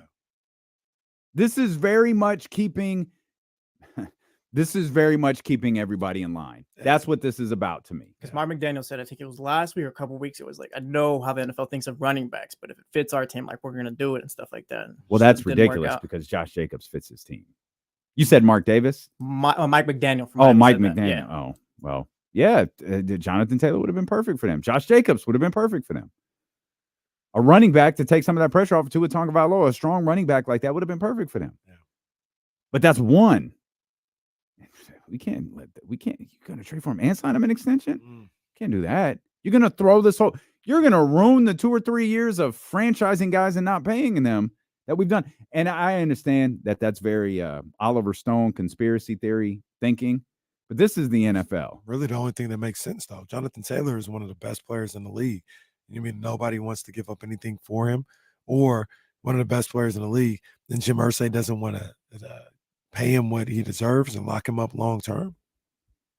But then you're talking 2 years, 3 years. So they don't want to do all that, but it's just all on the up and up. No, there's got to be an ulterior motive. And to me, the examples are just getting to be too many. There's the most obvious one, number 7. Yeah. There's, to me, the Lamar thing. Yeah. Lamar Jackson, an MVP quarterback, and you've got teams like the Atlanta Falcons saying we're not interested in trading for Lamar Jackson. And you know how I felt about that one. I'm sorry, who the hell is your quarterback? I think everybody involved was involved in that one. May very well have been. And I wonder how that stopped. You know what I mean? Who came to the table? Who figured, hey, all right, we don't have a point, or it's been proven, or whatever. Let's stop with the shenanigans and give him what he was looking for. Because at the end of the day, I think he got the second highest quarterback contract behind Deshaun. Yeah, he got the highest traditional quarterback contract there is. So I wonder how that stopped, because you couldn't convince me. And I don't feel any different today. I think this is what happened. I just want to know where it happened, where they stopped all that and actually did the right thing. It could have been a couple of quarterbacks, maybe Burrow, a couple of quarterbacks signed contracts after Deshaun Watson. Herbert, for sure. Well, Lamar was already in at that point. Not before Lamar. No, I'm saying Lamar was already in. His contract was already in before Herbert. Okay, so but a couple that did it. There were some quarterbacks that did it before Lamar. Yeah, and they were what we know NFL contracts to be. They weren't the Deshaun Watson deal. Yep. And I think that's a lot of what this was, similar to what we were just talking about with Jonathan Taylor, is the NFL wasn't going to allow a reset of the market. In the Jonathan Taylor situation, we put the tag on this guy, you're going to trade for him, and you're going to extend him. That's going to cause a problem. It's going to cause a problem for the Las Vegas Raiders. It's going to cause a problem for the New York Giants. And it's going to cause a problem the next time a running back comes up who's 28 years old, 29 years old, and we want to franchise him, because he's going to be looking around like, well, franchise me and trade me. Do what the Colts did with Jonathan Taylor. And if you establish a market for it, but then all of a sudden, all of that work that you've done to drop the value in that position is gone. With the Lamar Jackson situation, I honestly feel like it could have just been a simple discussion with Lamar's agent and maybe a series of NFL owners, maybe one NFL owner. No matter how hard you try, the Deshaun Watson thing isn't going to be the norm. Yeah. Deshaun Watson was an extraordinary circumstance for a variety of different reasons that probably won't ever be replicated. Cleveland did something grossly desperate, and we're not going to allow that to be the norm. I don't want to say I commend them on that, because I don't really commend those owners on anything, but I do appreciate them, some of the players, the agents, looking at that and saying, yeah, that was an outlier. Like, we're not going to base, like how we have that frustration in the NBA with the trade. Like, the Rudy Gobert trade is the start of everything. Like, no, it's not. Don't do that. Like, that's just a desperate team. Yeah, it's an outlier. Let's reset the market ourselves with what a trade should look like. I do think the same way about the Deshaun Watson deal. Like that, I don't have no problem with people getting guaranteed contracts. That's fine. But I also know how this works. That was an outlier. But that's not how things typically are going to work. But that is probably part of the issue. I think both things can be true. What Lamar might have been fighting for, which Deshaun certainly wasn't. Deshaun wasn't fighting for anything. It just happened because Cleveland was trying to essentially win a bid. It just happened. Thank you. He was they were just trying to win a bid, and the way that they could do that was guarantee that money. Now, the flip side to that could be and maybe in these situations as an agent or a player, you have to decide. Give me a contract, because what I'm fighting for, it's not the $250 million. It's the guaranteed money. But does it look better to say Lamar Jackson signed a 4-year deal, 4-year deal for $160 million? Or does it look better to say Lamar Jackson signed a 5-year deal for $215 million, knowing that once you read through that, it's a 4-year, $160 million deal. Sometimes it's not even, it might just be perception at this point. Because now it's gone from total value of the contract, whether real or not, to total guaranteed money, right? Those two things were always tied together. The total value of the contract, the guaranteed money. Now it's not. Now it went from total value of the contract, guaranteed money. Now you got the guaranteed at signing note. And we just did that with Matt Stafford a minute ago. So how much money is the contract, real or fake, worth? How much money are you getting at in guaranteed? And how much money are you getting the second your pen touches paper? Yeah. And that might be the Dak Prescott thing. When Dak all of a sudden got $90 million the second he signed his contract. I don't know that. I feel like one person signed for more than that at the time their pen touched, but I can't remember who it was. So in your opinion, what's the equivalent of that for these running backs? Because it seems like Saquon and Josh Jacobs, they weren't disgruntled with their deal, but it was 1 year. Like, because when you start operating on 1 year deals, like you don't get. I think with running backs, unlike quarterbacks, this is a huge difference between running backs and quarterbacks. I think running backs are also like, I want to be paid for what I did. Yeah. So if you sign me to a 3-year deal that's 15, we'll say 15, and just for fun, we'll say 10 at the end. You sign me for a 3-year deal worth a total of, what's that, $40 million. The final year of that contract, I'm 31 years old and I tail off. Okay, that's fine, because it makes up for when I ran for you for 3 years, rushing for 1,300 yards for $4.5 million or less because of where you drafted me in the draft. I think that's the way a lot of these running backs look at it. They are in their peak performing position, or their peak performance as a player at that position when they're drafted. And when they get to that end of that contract, when they get to the end of their first contract, that's where it starts. That's where it seems 28 years old, 27. What am I going to do with a 28-year-old for 3 years? No, they're like, hey, break me off for what I just did for you. Right. And I'm gonna do everything I can to be great for you for 3 years. But if I'm not, at least I'm getting compensated for what I all did. These running backs are starting to enter a position where they could perform at an extremely high level and never, ever be compensated for it. Doesn't even matter. So let me ask you this, and maybe I've got it all wrong, but help me out if I do. Why didn't Saquon and Josh Jacobs, when it's all said and done, just play for the franchise tag? I don't know.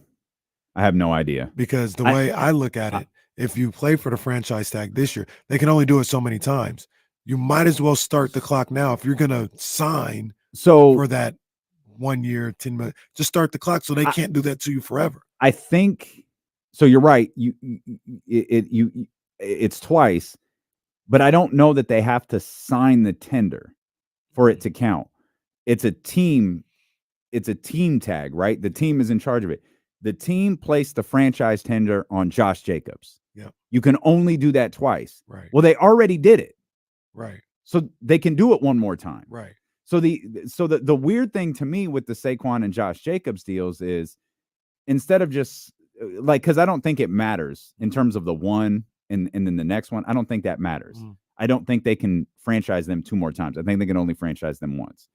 What I don't understand is they can only, because they issued it.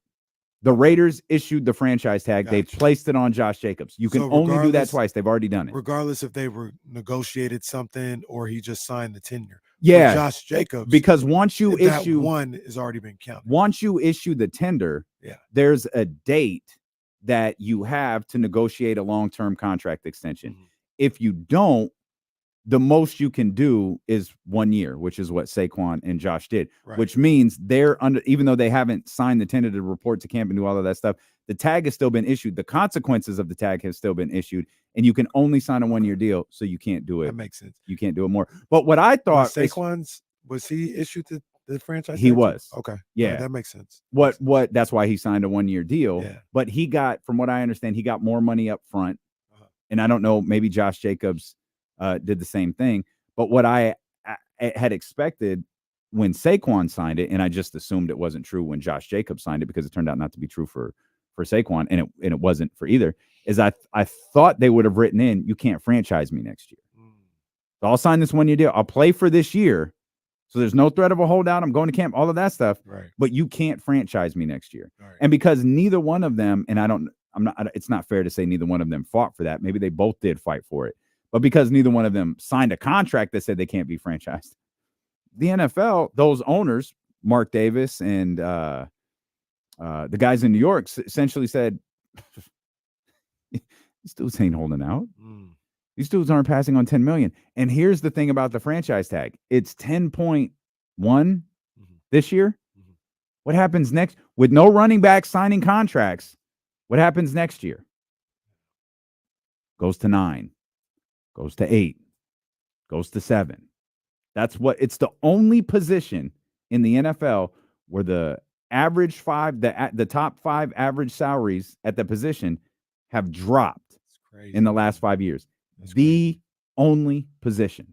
That's a trip. And what it's going to take, and I don't know if they'll be able to have this happen, but it's going to take for them to be on the open market, one of these running backs to be on the open market and have a bidding war.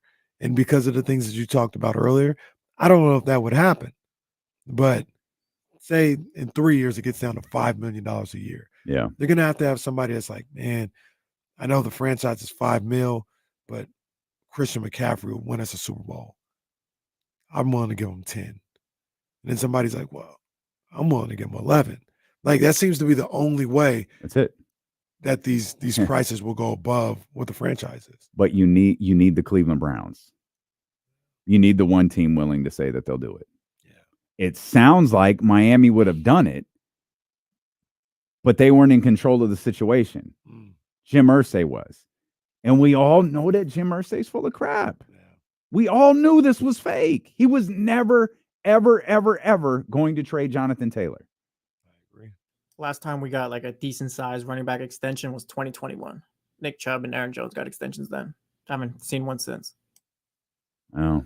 Do you have the numbers in front of you? Aaron Jones is 4 years, 48. Okay. Chubb is 3 years, 36. And you know what's sad about all this? That's not bad. You know what's sad about all this is I'm not sure. I'm not saying they should do this. I don't want them to do it. Yeah. But like from a business standpoint of building a roster, it makes sense. Makes sense. I want them to get paid. But like, once again, I talk about the 49ers and Kyle Shanahan. Why would Kyle Shanahan pay $15, $16 million a year for a running back? He won't. When he could go get Matt Breida and he can run for 1,000. Yeah, but yeah, I got like, you. But it's unfair. It is not fair, but I understand that train of thought. Has the position as a whole lost some talent? Yeah, the position has evolved so much. Like it's not just like the Derrick Henrys they're few and far between. Yeah. Right? Derrick Henry is a very unique style of running back. Right. But on the other side of that, the Christian McCaffreys are game changers for teams. And those types of running backs are few and far between. So you have you have two guys who you could argue are at the top of their position. But they're two very, very different types of running backs.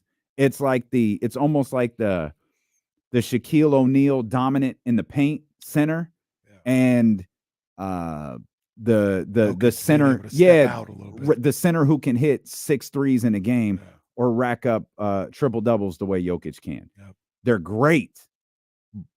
They're at the same position, but they're two very, very different versions of that same position. Yeah. And that's what happens in the running back position. Yeah, I want them to get paid. I think, they deserve it.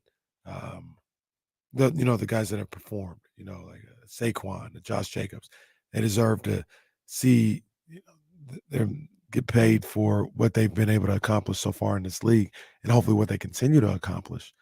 But I understand the other side of it.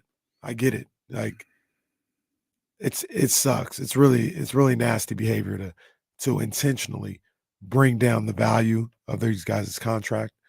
But I bet you a lot of them truly believe in those shades to the running backs. But the running backs come a dime a dozen.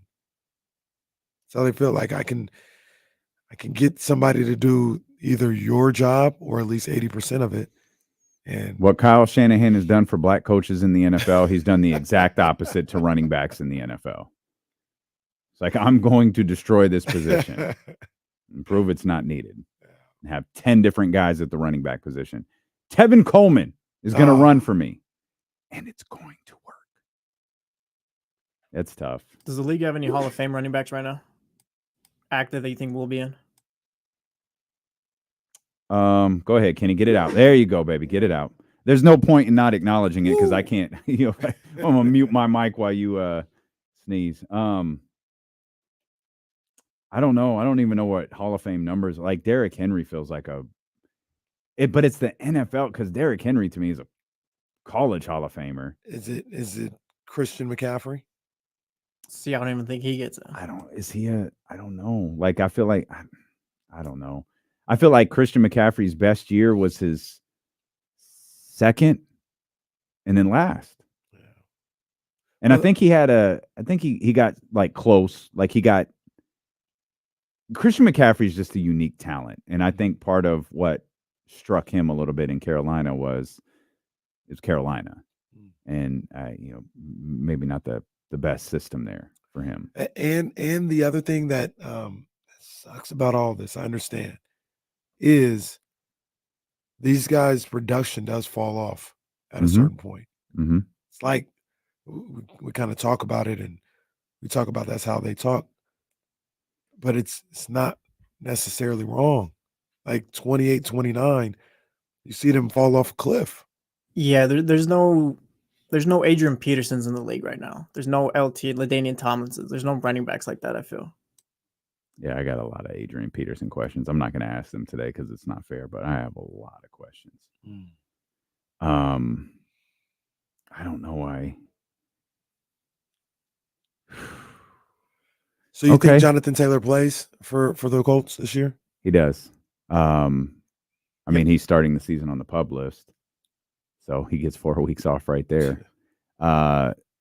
Let's have some. I guess this is fun. Maybe not everybody will find it. Chance to get 500. Let's go. An opportunity for Kenny Caraway to get back to 500 here. Derrick Henry. Arguably the best running back in the league? He was. I don't think he's there anymore. Not anymore. Who is Christian McCaffrey? Who's the best running back in the NFL? I like Nick Chubb still. Still like Nick Chubb. Okay. I like Nick Chubb too. Off the top of my head, I'm thinking Christian, Saquon, Josh Jacobs. No, I can't give. I love Saquon Barkley. I can't give you Saquon. Saquon is the reason why the Giants were who they were last year. Oh, it wasn't. What's his name? Danny Dimes. No. Brian Daboll. Oh, coach. Yeah, thank you. Well, his decision to give the ball to Saquon it was a smart decision. Ooh. All right. Let's just have some fun here. 7 seasons for Derrick Henry. Highest paid year. Highest paid year was $15 million in 2020. Poor guy. Offensive player of the year that year, by the way. 7 seasons in the books for Derrick Henry. Highest $15 million. He was the number 45 overall pick in the 2016 NFL draft. That's round number 2. Career earnings for Derrick Henry is what? An opportunity for Kenny Caraway to get back to 500. I'm going to put it at $40 million. 40 straight. 40. Oh, 40. Okay, $40 million. Jesse. I'm going to go $50 million then. Okay. Jesse Tapia with the victory by the slimmest of margins.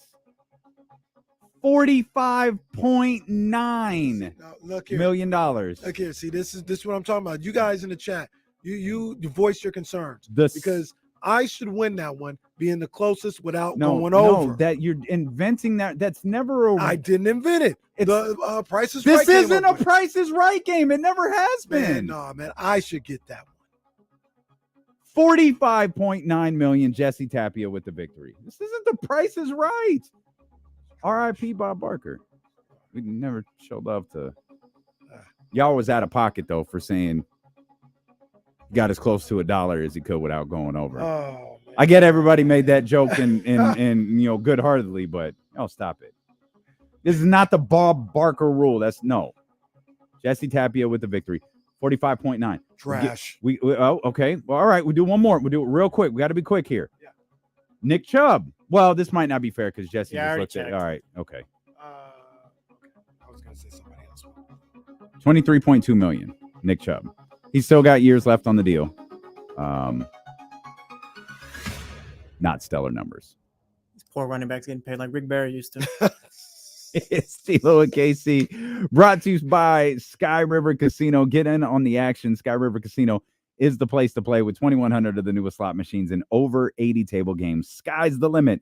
You're 21 and over at Sky River Casino. We'll go from running backs to 49ers quarterbacks, the ones that remain on the team. And I'm not going to forget, I want to talk about Malik Monk. We also got Nick Wagoner joining us at the top of the hour. Plenty ahead here on Sacramento Sports Leader, ESPN 1320. Damn thing sucks. Oh, that was close. 45.9.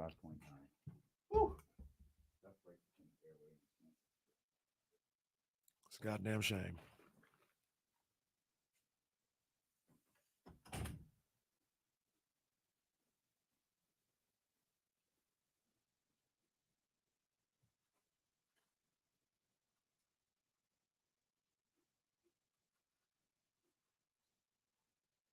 Smack Jones season. I just saw that. Check down Charlie. Oh, man.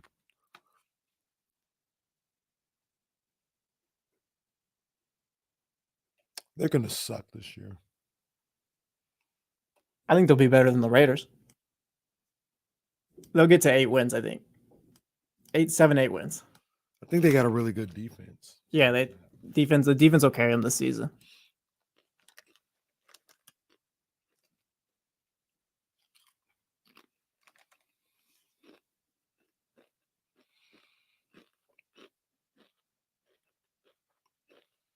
Mac Jones is decent, but he really needs some help with those wide receivers. If you're going to have him be your starter, Devontae Parker shouldn't be your number one wide receiver. Him or Juju. Max.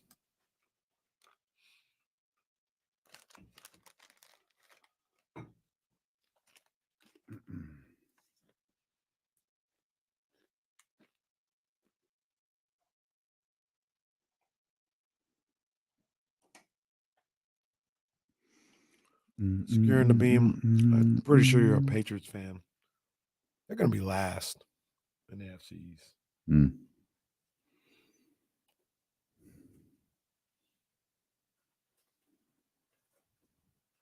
I can't believe the fall's almost here. I wish it would just be like 60 degrees tomorrow. Fall is lightweight the best season. It kind of is. I'm a way better dresser in the fall, too. Summertime, baby. Summer's the best. This feels like a good idea, David. These pictures on the show graphics look weird. They look stretched. Okay. I've been trying to figure out like what size works best for those frames and stuff like that. You're getting them off Google? Getty. Getty, that's what I meant. Are you just downloading the large one? I do large and medium, whichever one looks the best, I guess. I'll figure it out. Not that anybody cares. I just like it to look pretty. Like the show ones look perfect.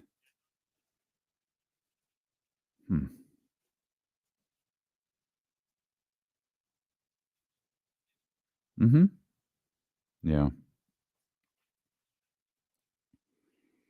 I just so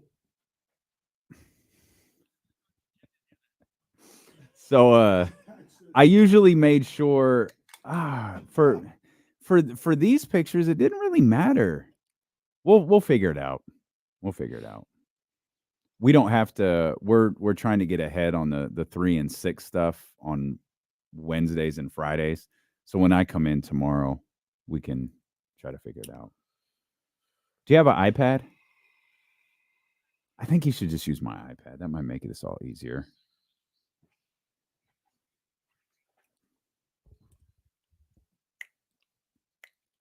Hey, it's not him playing. I understand that, but You were going to say exactly what I was going to say. That's fine. I don't know why Prince made us both think of this, but that's fine. happy birthday to the GOAT, Mm-hmm. Michael. I don't know his middle name. Jackson. I think it's Joseph, isn't it? Joseph sounds right. Joseph sounds correct. Happy birthday to Michael Jackson. Yeah, we'll be celebrating with our 420 hit of the day over on 102.5 at 420. Hey, so real quick, We never played the original song I wanted to play on 420 because 420 has a connotation to it, which I'm Right, fine with. Like, right. rock with it. right? But and I know why, because Magoo passed away. So we decided to use Jumps the Boogie on our first show when I wanted to use the Lost Boys, Music Makes Me High. Like, y'all are thinking about the wrong thing. 420, oh yeah, there's a high involved, but it's music. Is there a musical artist that had the longevity Michael Jackson did? Prince. What was Prince popping like when he was a kid? Oh, no, that's a good point. Yeah. Well, no. The answer is no. But I mean, we don't talk about it. Mike had some lean years. He did. And like 12 to like when he was 12, 14, 16, he had some lean years there. He doesn't hear me when I say this. It's not Michael Jackson, okay? But Usher. Oh. That's we good. met Usher when he was like 14. Yeah, I got a better one that often doesn't get thought about. Stevie. Stevie was a kid. Little Stevie Wonder. Little Stevie Wonder. See, I didn't even know that till right now. Yeah, little Stevie Wonder. Still, it's not the thing is, no matter who you name, be it Usher or Stevie Wonder, it's not the Jackson 5. No. The Jackson 5 was an anthem. Massive. Beyonce's up on that list too. They were about 16, 17 when Destiny's Child dropped, sure. Yeah. And they were actually massive, right? Like their first album was a monster, whereas Usher's first album wasn't, his first single. First record I remember was the one for Poetic Justice. Call Me a Mac. That's the first one I remember from Usher. The one I remember is on My Way. But I know he had an album before. I've seen the video. I think he wore like a Lakers jersey or something like that. He's like 13. Oh, no wonder you love Usher so much. Stop it. Even Jason Jones was tweeting about that yesterday. Jason Jones has turned into my Christopher Laud.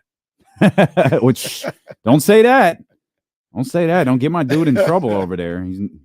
I barely heard from Chris. I barely can't even talk to my guy anymore. Oh, here's Julian. He says Taylor Swift is on that list for sure.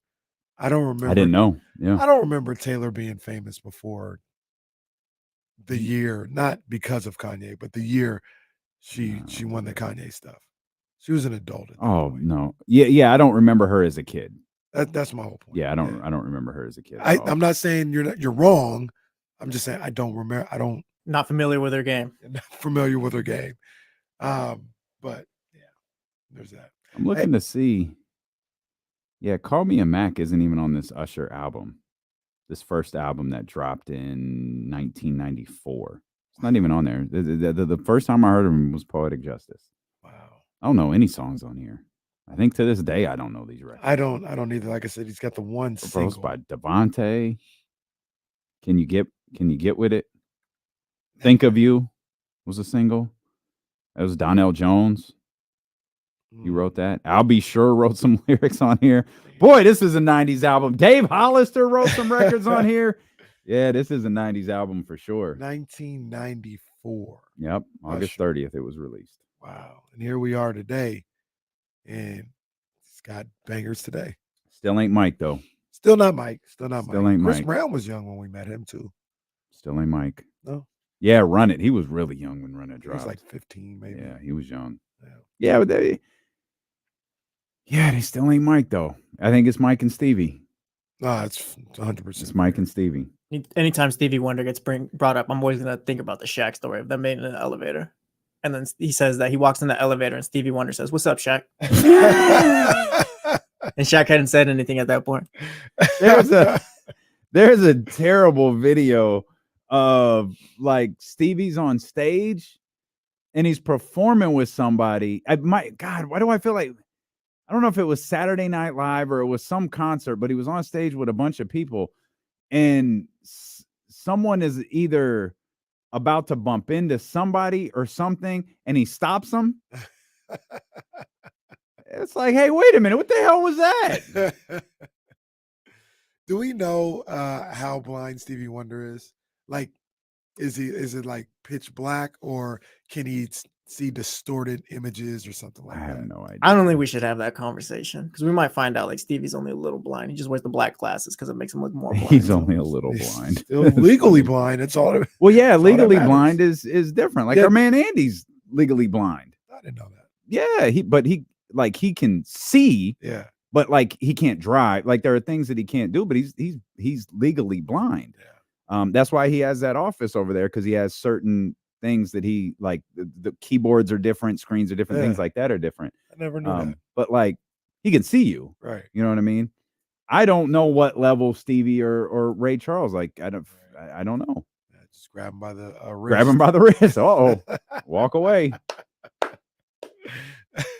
So out of pocket that movie when he grabbed that woman by her rather large wrist and his face expression changed and he walked away. Oh, it's terrible. Come on, Ray. Stop it. You gotta be too something. What they say? I forgot. Something about can't do nothing if you ain't too something. I don't know. That reminds me of a different Jamie Foxx character that he played.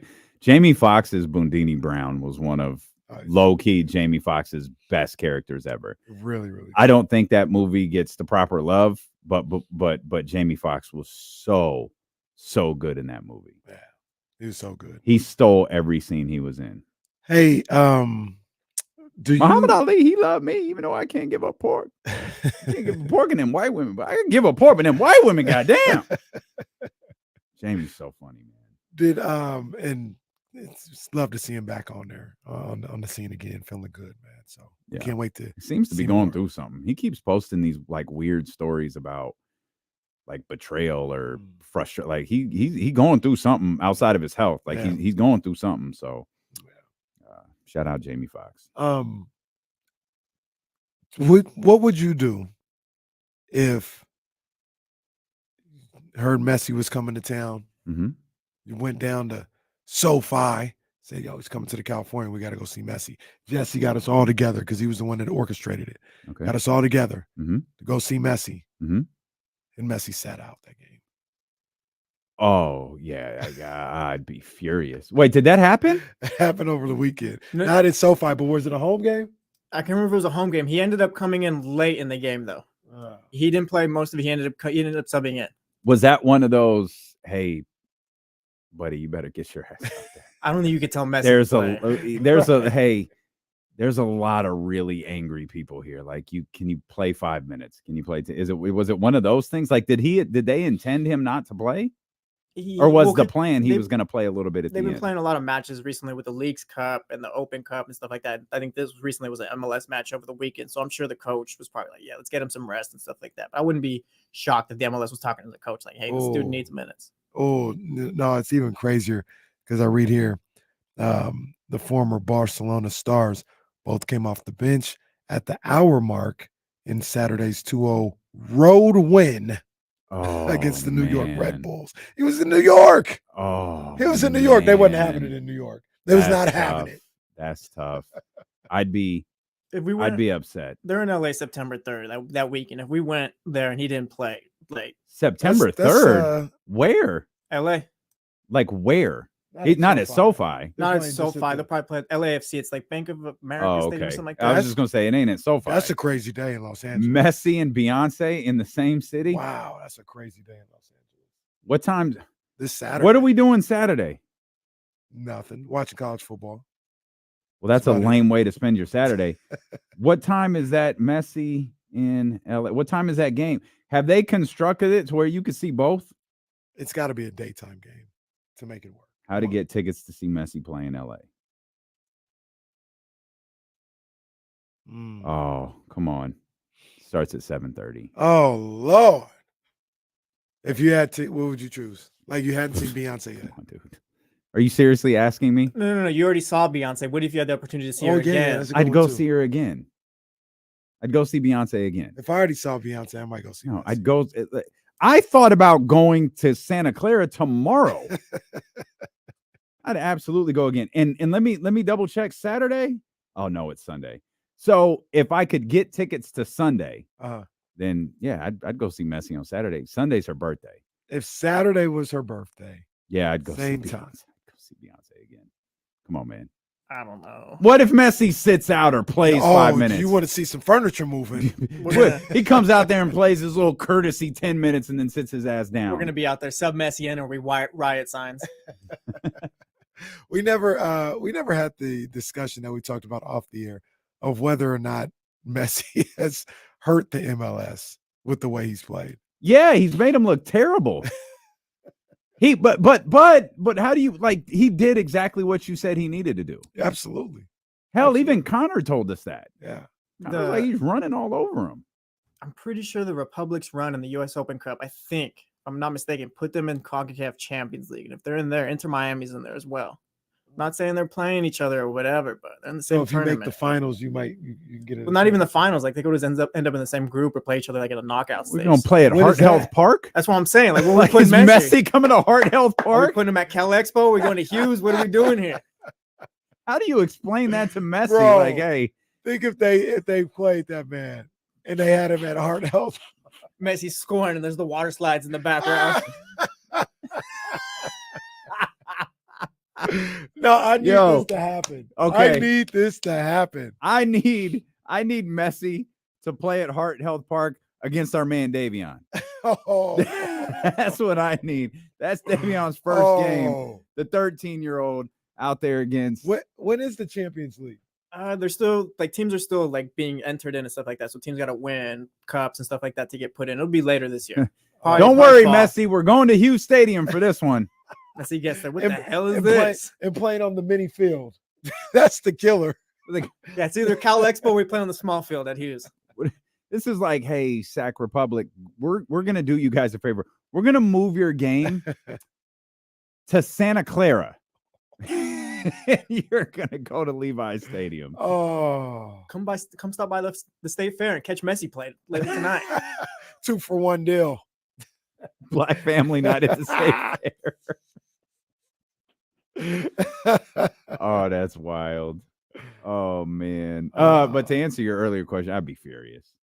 Vanessa told the story at Kobe's Hall of Fame about his last season, how bad he was hurting, and I think this had been talked about during the season. Like he was not going to miss road games that year because he knew people were going to come out and see him.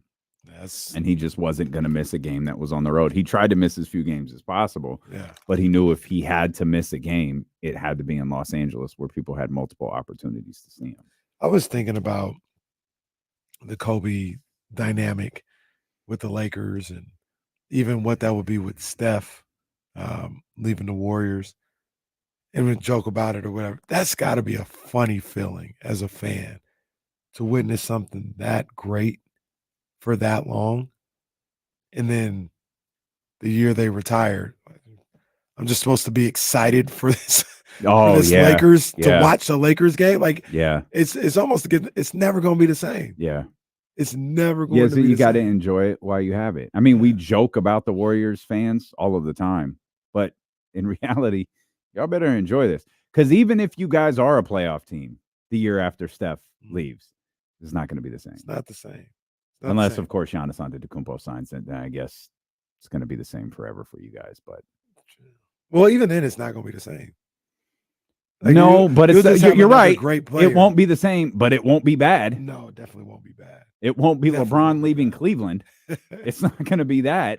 Yeah, it's it also had me thinking about like the Giants, the San Francisco Giants, and how like it's just Hey, not the same. You can get Nick Wagner on the phone. I completely No, forgot. I texted you. He's here now. Oh, he's here. Snap. Oh, I didn't even see that. He hasn't been waiting long. Oh, well, maybe if I paid attention. Let's bring in Nick Wagner. You're listening to D'Lo and KC on KIFM, West Sacramento 98.5 FM, KRXQ HD2 Sacramento, ESPN 1320, always live on the free Odyssey app. Nick, I'm really sorry. We got lost in the most random conversation about Messi performing at Hart Health Park. I don't know how that happened, but appreciate you joining us, my friend. If I had a nickel for every time I've heard that one. Well, look, I could ask. Give me a second here as I vamp so I could pull this up. I thought I could find it a little easier, but when we were doing the 50th anniversary of hip hop, and 102.5 put out that question of your four favorite, greatest, four. songs. Nick responded. Nick, do you remember what? Because I'm got so many responses on that. I couldn't respond to everybody, but or no, you did respond. My top four, right? Yeah. Yep. Yeah, I know Ready to Die and the original Blueprint are always on there, right? I think I said something like my other two would be a rotating cast, depending on the day. Man, I think I had the Low End Theory on there. I think I do remember you having that. Yeah, and what would be my other one? Illmatic, maybe. So wow, that is. I've seen Nick Wagner with hip hop music blaring through the speakers. That would not have been my guess. I don't remember. I know there was a few that I always have like kind of a rotating list of like albums that would be like on that cut line, that would be just below that. Like I'm from the St. Louis area, so obviously I have the Country Grammar always has to be at least in the mix, right? And then Food and Liquor, Lupe is always way up there. So like there's a lot. I don't remember off the top of my. I know I had some Outkast on there too. Aquamini I think was on there. So yeah, I mean there's a lot. It's hard to choose. It's like choosing your favorite kid, right? I've only seen Nick Wagner dance to Mac Dre, Too Short. So this is a bit surprising to me that we lean so heavy East Coast. I'm all for it. Just a bit surprising. No E40 references in there. Might have had All Eyes on Me on there too. I know that's also real close to the list. That depending on the day. So anyone on the 49ers today not make the cut? You talking about the cut line there a minute ago. Anyone you're surprised by that didn't make the final roster? Real quick before we go to I found Nick. Hold on, I found it. You had the Blueprint, Ready to Die, Graduation, and the Low End Theory. Yes. There you go. And he also mentioned all the other ones that he just mentioned: the Illmatic, the Equimized, Food and Liquor, Carter 3, Country Grammar, and All Eyes on Me. There you go. So thank you. I can't believe I forgot Graduation. Yes, the original Kanye trilogy I put up against any trilogy ever. But that's very fair. Very fair. Anyway, I digress. To answer Damien's question, no real surprises. The 49ers are kind of in this weird spot because they have so many injuries. There's a couple of things that they're going to have to do that are just procedural. So you'll see like Kerry Hyder Jr. and Austin Bryant, a couple of defensive linemen who got cut. But we'll be back. They're vested veterans, so they don't have to pass through waivers. There's a couple of guys on the roster right now who are hurt. Looking at like guys like Danny Gray, Ray McLeod, even the kicker Jake Moody that may have to go on short-term IR. So to keep those guys available to come off of IR, they have to go on the roster right now. And then over the next 48 hours, they can maneuver those things around. But otherwise, the only real big move happened on Friday night, guys. Oh, what was that? I missed it. I've been tuned out. Yeah, that Messi's got you. That was obviously the big one, the big domino that had to fall, and we all saw what happened there. So I mean, let's go there. Let's talk about that a little bit. Yeah.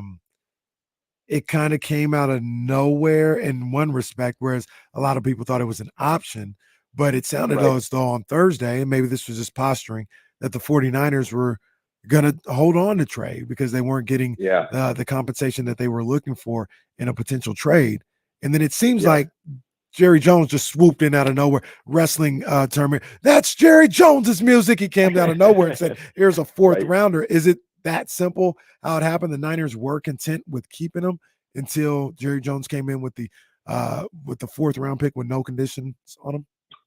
Yeah, I think there's a couple things at play there. First of all, yes, that's correct. And the two answers that kind of give that away. First of all, I don't necessarily think it was just posturing that the Niners thought they were going to end up keeping Trey Lance, because they did think that there wasn't going to be an offer good enough. And they were basing that thought on the fact that Trey Lance has essentially been available since March, guys. And, the Niners were never going to just give him away for, say, like a conditional 6th round pick or a late round pick swap or something like that. And so they were coming from a place of, well, like, what has changed that would garner us an offer that we would consider for Trey Lance? And I guess what had changed at that point was there were enough teams around the league who had been through a preseason and training camp and got to see, this is what we have at quarterback. Is it good enough? How do we feel? What's our, what does both our short and long-term picture look like at quarterback? And I think the Cowboys were a team that looked at it and said, maybe we don't love our long-term projection, because short-term, we know what they have, right? So that was a big part of it. And when they openly admitted that this was more than we expected to get, that was, again, a function of the fact that previous conversations hadn't yielded anything close to what they ended up getting. By no means am I saying they got a great return on this. This is a huge, colossal mistake, and there's no getting around that, and nobody is even denying that at this point. But how that comes back to bite them, we kind of have to wait and see. So that is kind of all the way that played out. And I do think the Niners at certain points, Wednesday and Thursday, thought there was a real chance that Trey was going to end up staying because they weren't going to just give him away. But when it got up to more closer to a mid-round pick than a late-round pick, I think that changed the equation. Nick, I appreciate the line you throw in that you threw in there when talking about the mistake that this was, but what type of ramifications it'll have, we won't know for a while, because people are really eager to condemn Kyle Shanahan and John Lynch for the move up, the trade, and the draft pick, where Kenny and I have kind of been leaning towards. They've been winning football games, and isn't that like the gist of it? Like you almost have to judge the two things separately. Was the trade up in the draft, did that go south? Yeah, probably. Has it affected the team? At this point, the answer is no. And you're one of the few people who I've heard say, yeah, but you can't judge it yet. You have to wait, because if Brock Purdy is your franchise quarterback, then you're fine. If he's not, well, that's a whole different set of issues. Totally. It's interesting because John Lynch, I think, used the term a couple of times on Friday night. He said Trey's story is unwritten, which is the idea that, we don't know if Trey is going to be a good player or not yet, but the 49ers simply don't have enough time to find out, right? But the other side of that is the Niners side of this is unwritten, in my opinion. Now, you can sit here and say, yes, they've made the last 2 NFC championship games. I could also flip that argument and say, well, if the 49ers had stayed at number 12, or they had not made the trade up or whatever, we don't know who their quarterback would have been. But what if whoever they had taken with some of those picks was the guy who put them over the top? Let's say was the guy who squeezes the interception that Jaquiski Tartt drops in the NFC Championship game. Do they win the Super Bowl? So that's part of it. The other part of it is, and I think we're already starting to see this roster is still really good. Don't get me wrong, guys. It is a top 3 roster in the league, probably top 2. But the depth has taken a hit. And you see guys leave in the offseason who aren't big stars, but they're really serviceable, good players when injuries inevitably happen. I'm talking about, the Aziz Al-Shires, the Jimmy Wards, the Daniel Brunskills. Ward was a starter, of course. But those guys who have been really valuable players, and they're the middle class of the roster. They're making between $5 and $10 million a year or whatever. So not big money, but not small money either. But that middle class has been squeezed out. So how do you replace those guys? You replace those guys with draft picks. So that's going to be where it starts to get felt as we get here over the next few years. If the 49ers don't continue to hit on draft picks. Now, to their credit, they've hit on a ton of draft picks, particularly in the mid to late round, that have not just been serviceable players, but have been legitimate stars. how long can they keep that up? And that's going to be kind of the calculus that comes into play here on whether this is a trade that comes back to bite them long term or not. And I think as we sit here right now, short term, we're saying no, but long term, it could play a big difference. And then it all comes back to Purdy, right? If Purdy turns into the guy that they think he can be, then that will go a long way in offsetting the size of mistake with Trey Lance here. And Nick, you broke that down perfectly. I'm one of those guys that's probably looked at as a Kyle John Lynch apologist because, you know, I do come from a different point of view when it comes to some of the moves that they've made and things, as opposed to the way the general public looks at it. But even the way you laid out, hey, you know, what they could have done with the roster if they wouldn't have made those draft picks, those are all still assumptions by everybody. You know what I mean? Right. They could have drafted terribly with the next two Yep. first-round picks and not added any depth to their team. Right. And that's why I say we do know that they've gone to the NFC Championship game. And I always say, or 2 times in the last 2 years, 3 times in the last 4. And I always say with Kyle Shanahan, people get so focused on the process instead of the end results. And even when they look at the process of it all and say, well, he could have done this and done this, I think people hate the fact that for the most part, he's gotten away with it. Like, yeah, the process has been terrible, but guess what? Yeah. He got away with it. Like they're that's just NFC it, Championship team. That's just it, right, Kenny? Because this is the unique situation wherein everybody looks at this and says, well, if you gave up that much for a quarterback and it didn't work out, everybody's getting fired, because that's what's always happened, right? Heck, it happened to Kyle's dad. I mean, like if we want to be real about it, it happened to Kyle's dad in Washington. Yeah. And yet we're sitting here and it's not really even a conversation because they have had to, and I totally agree. Don't get me wrong. I think that winning trumps all. My thing is just that I don't think we know the full answer yet. We've got little pieces of it, but the puzzle hasn't come completely together yet. So absolutely, if they keep winning and if Brock Purdy turns into the guy they think he can be, this will just be a blip on the radar, right? It'll be a speed bump along the way, especially if they win a Super Bowl. But I do think that there's still a lot that needs to be figured out, of like the long-term ramifications of this move. And if Trey Lance turns into a really good player somewhere else, that's another big conversation that would have to be had. But I also would say, if the 49ers really thought Trey Lance was going to become a good player elsewhere, I don't think they would have done this. And so I think maybe that's, they're not going to come out and say that right now, of course, because the kid was a good kid and he gave them everything he had for a couple of years and had a lot of bad injury luck. But I think if they truly in their heart of hearts believed that he could become a good player in this league, a good quarterback in this league, they wouldn't have given him away for a 4th-round pick, and they certainly wouldn't have given it away for a 4th-round pick to a rival like the Dallas Cowboys. Nick, given all of the circumstances surrounding Trey Lance, Jimmy Garoppolo, the quarterback position, all of these different things, is the Super Bowl the only acceptable outcome for this 49ers team? Yeah, I mean, I think it has to be, and I think they're open about it, right? They're not denying what the situation is, and they even know. I mean, George Kittle a few weeks ago, I was asking him about this kind of idea of a Super Bowl window, and he volunteered. We have conversations in the locker room about what the cap situation is for our team, because this nucleus, the guys that they have right now who have been kind of the focal points of this team, those guys are not going to be here forever. And it may only be one more year. If you look at some of the numbers, I was actually literally just about an hour ago kind of going through some stuff for a story I'm writing for next week on the idea of the Super Bowl window. Between like 5 guys, their cap numbers jump a combined like $56 million next year. They're already way over the cap, and that's without having a Bosa extension on here. So I say all that to say they got to win. And if they're going to do it with this group, they got to win. Now, there's ways to extend that window. The number one thing would be if Brock Purdy turns into the guy they think he can be, he'd end up being the best bargain in football, hands down, making $1 million and playing like a franchise quarterback, if that happened. But the other thing they could do is, and they have done this, they keep developing stars. They keep finding those guys that we were talking about earlier who become, Pro Bowl, all-pro types of guys and aren't just serviceable starters. And I do think, guys, there is a little bit of that already undercurrent of these young guys who are just knocking on the door of stardom.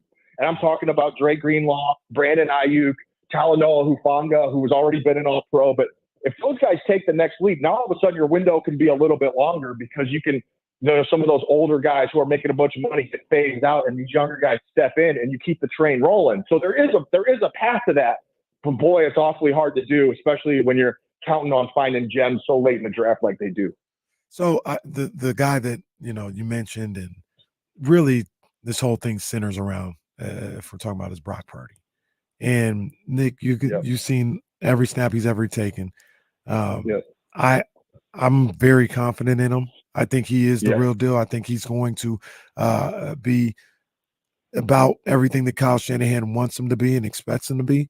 And one of the things about him that is kind of that you can't put your finger on sometimes, and I keep saying this, is when he's out there, and I know he's with the first string guys, first string offensive line, and the skill players as well in his preseason, but even last year in the regular season, it just looks the way this offense is supposed to look with him out there. Yeah. Like it just looks that's what I believe Kyle Shanahan envisions in a quarterback, envisions in the pace of the offense, hitting guys in stride the right way. It just looks how it's supposed to look. And I think he has that quality to him where he may be he's not the best quarterback, but he's the perfect quarterback for what Kyle wants. And Kyle has found the perfect quarterback for what he wants out of his offense. Yeah, I mean, the evidence is certainly on your side, Casey. I mean, from what we have seen, there's a lot of evidence that he can be that guy, and he can be that point guard, right? Where he's just distributing to a bunch of all-stars who can get the job done, and that's where the Niners have invested their money. So that's what they want to do: can get the ball out quick, get it in space to Debo and Ayuk and Kittle and McCaffrey, and let them do their thing. And that's fine. I think what's an interesting conversation to have, guys, about Brock Purdy is everyone was so kind of taken aback by his performance last year that nobody really wanted to believe it was real. And I'm sure there's, fans of other teams definitely don't want to believe it's real. But part of that is his draft status. Like he's not, your typical franchise quarterback. He wasn't taken in the first couple of rounds, all that kind of stuff. But I think that when everyone says, well, he's sure to regress this year, and maybe that's true, but even if he only regresses a little bit, that's still going to be really good, because at the end of the last year, he was a top 5 quarterback in the league, just in terms of efficiency and numbers, which is what the Niners are asking from him is to be efficient. But the other side of that conversation is what if he gets better? Like, well, he last year coming out of training camp, he was getting a handful of reps every day as the number 3 quarterback. This year, even coming off of the elbow, he probably got 100 times more reps than he did last year, or something close to that. And I think there's things that, I took some heat on this for tweeting this a few weeks ago, guys, but I talked to some people in the building, and one of the things they wanted Brock to do better and more this year is know when to escape the pocket and know when to stand in and deliver. They felt like he bailed out a few times too many last year. And people said, well, why would they take away one of his greatest strengths? Because he can make plays off schedule. Well, certainly he can. But they're not trying to take it away. They just want him to pick and choose. And you know why? There was no quarterback who had a higher QBR in the league over the final stretch of the season once Brock Purdy took over from the pocket than Brock Purdy. And that is the thing Kyle Shanahan values the most. Can you stand in the pocket, get the ball out, get it where it's supposed to go, and quickly to the playmakers on time? And as long as he keeps doing that, he's going to continue to be this team's starter for a long period of time. Nick, we've kept you super long today, and I apologize for that, but we have to ask one more question, and it's me. I'm long-winded, guys. Love it. That's what we do. Why isn't this Nick Bosa thing done? Man, I wish I knew. I really don't. Like, it's crazy, guys, because even as far back as before camp, I was here and it was close. So, I don't know. I don't know if there is, something off in terms of the money. I don't know if it's the structure. I don't know if it's how many years, because Nick Bosa is only 25. So there's a theoretical world in which the Niners are offering him a 5-year deal, and he only wants to sign for 3 or 4 so he can get another bite of the apple. So there's so many different things that it could be. I still think it's going to get done, but I don't know when it's going to get done. I wish it would get done soon so I can go play golf without having to worry about my phone going off, but that's just the world we live in right now. So I still think there's no real reason for a huge amount of concern, but I definitely think we're getting to that point where one side or the other is going to have to cave. And if you're asking me to guess which side is going to cave, I'm going to say it's the 49ers because I think they need Nick Bosa a lot more than Nick Bosa needs them at this particular moment in time. Great stuff, Nick. We appreciate you. I have a feeling Nick is privy to some announcements. He may not know that these announcements are being made this week, but I think we're going to be hearing a lot of Nick Wagoner on ESPN 1320 moving forward. Yeah. Just my opinion. That's just a hunch. Just a hunch. Just a guess on my part. I'll have my Messi takes ready for next time. I wasn't prepared for that. So. All right, prepare your takes on Messi and Beyonce, and you'll fit right in. Oh, I got all kinds of Beyonce takes. I actually met Beyonce and Jay one time in New York. It was I don't know if I've ever been left speechless by a woman's beauty, but man, that might have been the time. She is stunning. Like when you're around her, it is stunning, but very sweet. Like we had the opportunity to interview her once. She was extraordinary. There you go. More. Absolutely. I'll ask you after Nick is gone. Okay. We've kept him too long. Yeah, we have. Nick, we appreciate you, man. Thank you. We look forward to talking to you again soon. Hopefully after the Nick Bosa deal is done. Yes, please. All right. Sounds good, fellas. See you. All right. Nick Wagoner right there, ESPN 49ers insider. I was going to just ask, who's more captivating? I don't know if that's the right word, but the one that puts you in a trance quicker, Beyonce or Rihanna? Just by the way it was weird. So it's not, it was I can't compare the two. It was very different. It's a different type of trance. Beyonce, no, it's not. It's so only neither one of them did that to me. The Beyonce one was more intimidating because it was more intimidating, but not because of her. It was intimidating because of the circumstance. So we were at the Radio Music Awards. They were performing. It was a Destiny's Child like reunion that night, right? So they were performing. So it was like we had a window. We were told you have a 3-minute window to talk to Destiny's Child at 9 a.m. So the reason it was 9 a.m. was because they were doing rehearsal, but they were doing rehearsal in full, like they were dressed to perform at 9 o'clock that morning. Yeah. So we were told you have essentially it was 120 seconds. You have 3 minutes to talk to them. You can't get any drops. You can't get any pictures, but you have the opportunity to talk to them. Yeah. So they came and sat down, and they were all very sweet. They were all very nice, but you had 4 extremely large human beings standing over your shoulder watching their watch. And it made just for like a really uncomfortable setting. Again, they were great, but it was very uncomfortable. And it was 3 minutes. That's all you got. And they got up and left. And again, they're in their dresses with bathrobes over it. Like they have on what they wore, but they're in full makeup, full hair with their bathrobes over. So it's kind of like an awkward setting. Rihanna was like, I talked to Rihanna twice. There was before she was a huge star when SOS came out, which she was a little goofy at the time, but she was wonderful. Yeah. Second time, she was a much bigger star, but she was like jeans and a t-shirt and was like by herself. She was just coming through and doing the interview. So there was nothing intimidating about that. The only person who ever ended me was Alicia Keys. That's the second time I've heard. Alicia Keys ended me because I said she was cutting a drop for us. She said something and it made her laugh and she touched my hand and I froze. Like, but not like, oh, it's like she like held it and I froze and I didn't say anything. And so the guy I was working with, he's moving on with the interview and I'm not saying anything. And she's like, she still has her hand on mine. And finally he looks at me and goes, "Are you okay?" I'm like, "Nah, like I'm good. Like I got nothing. Like I'm good. You do it. I'm just going to stay right here in this little world that Alicia and I are in." So that's, she's the only person who ever stopped me.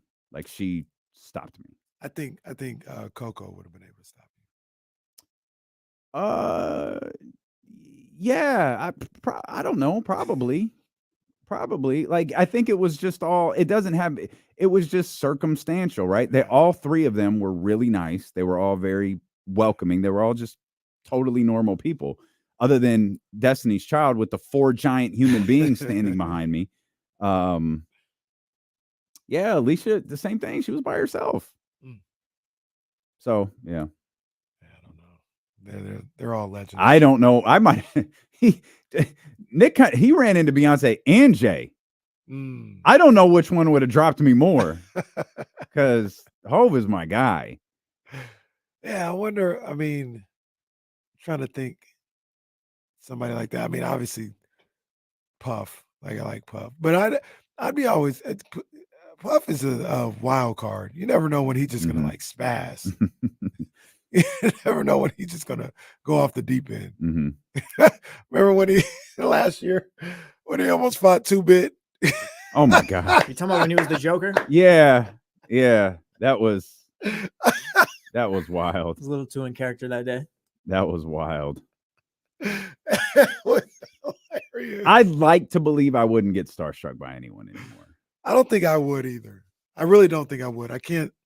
There's still moments where, like the time I met Michael Jordan, it's not starstruck as much as it's like, oh, that's Michael Jordan.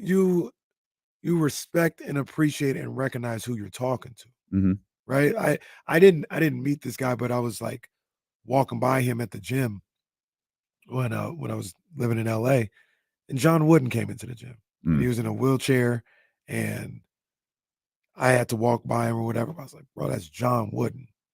Like, yo, you have a respect for who these people are and what they've accomplished that are in your presence. I feel the same way with Kevin Durant.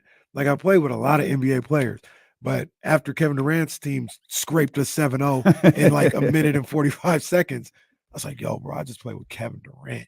Yeah. Like, Kevin Durant, it's just ain't an NBA player. This is, in my list, top 10 player to ever play the game. I just played with him. Like, you have reverence for those moments, I think. I think that's more what it is. And that's one reason I love Kobe so much is because the first time I met Kobe, he just daps you up like immediately. Like it wasn't awkward. You didn't even have an opportunity to get caught up in the moment. Yeah. Like, and part of that was like he saw who I was with, so kind of put 2 and 2 together. Yeah. And then just greeted me like he knew me forever. And and every time I saw Kobe after that, he greeted me the exact same way. That's how people say about when they meet you. Not necessarily me, I guess. I've heard stories about you. I've heard some wild stories about your interactions with people. We'll come back. We're going to talk about Malik Monk. There's actually, we want to talk might Malik. get a starstruck. Yeah, Malik might. Yeah, Malik is our guy. He definitely might. Okay, never mind. We'll talk about it. Malik gave me a cosign this year, which you'll never hear the end of. I want to talk about Malik, but I think there's one more thing about the 49ers we got to touch on, and we'll do that when D'Lo and Casey return here on Sacramento Sports Leader, ESPN 1320.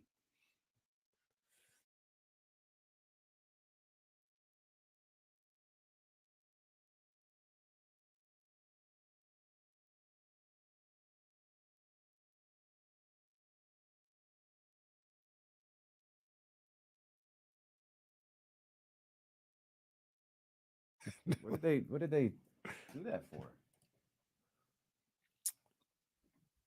I think you're right. Nick sounded like Cole. Garrett, what's it?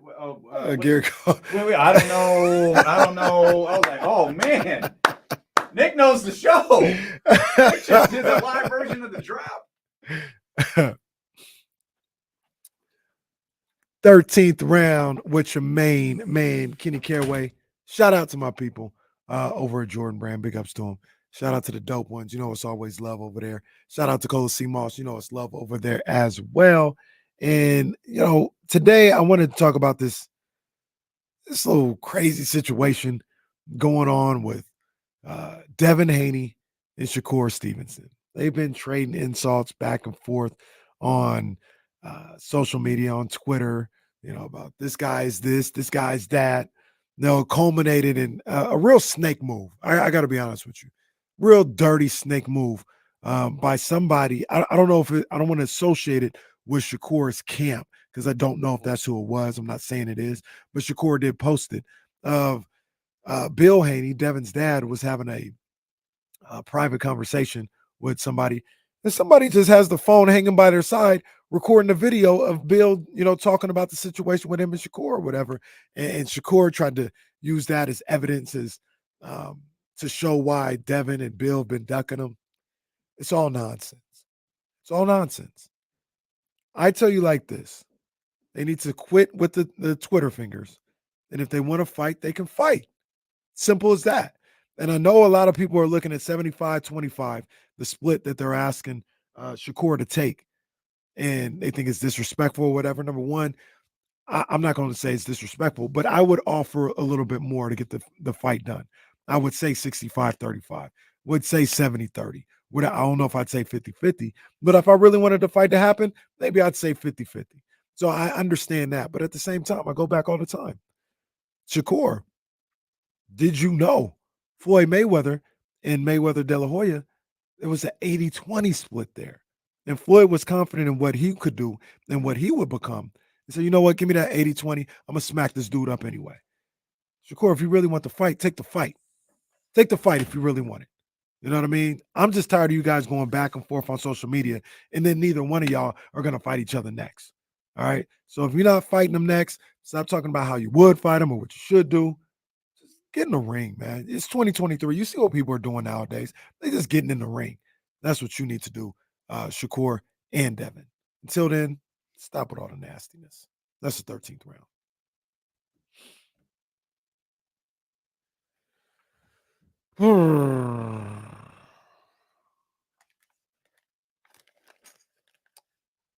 Is it the oh man, yeah. He's on IR before the 53-man cuts or whatever, so he's out for the year.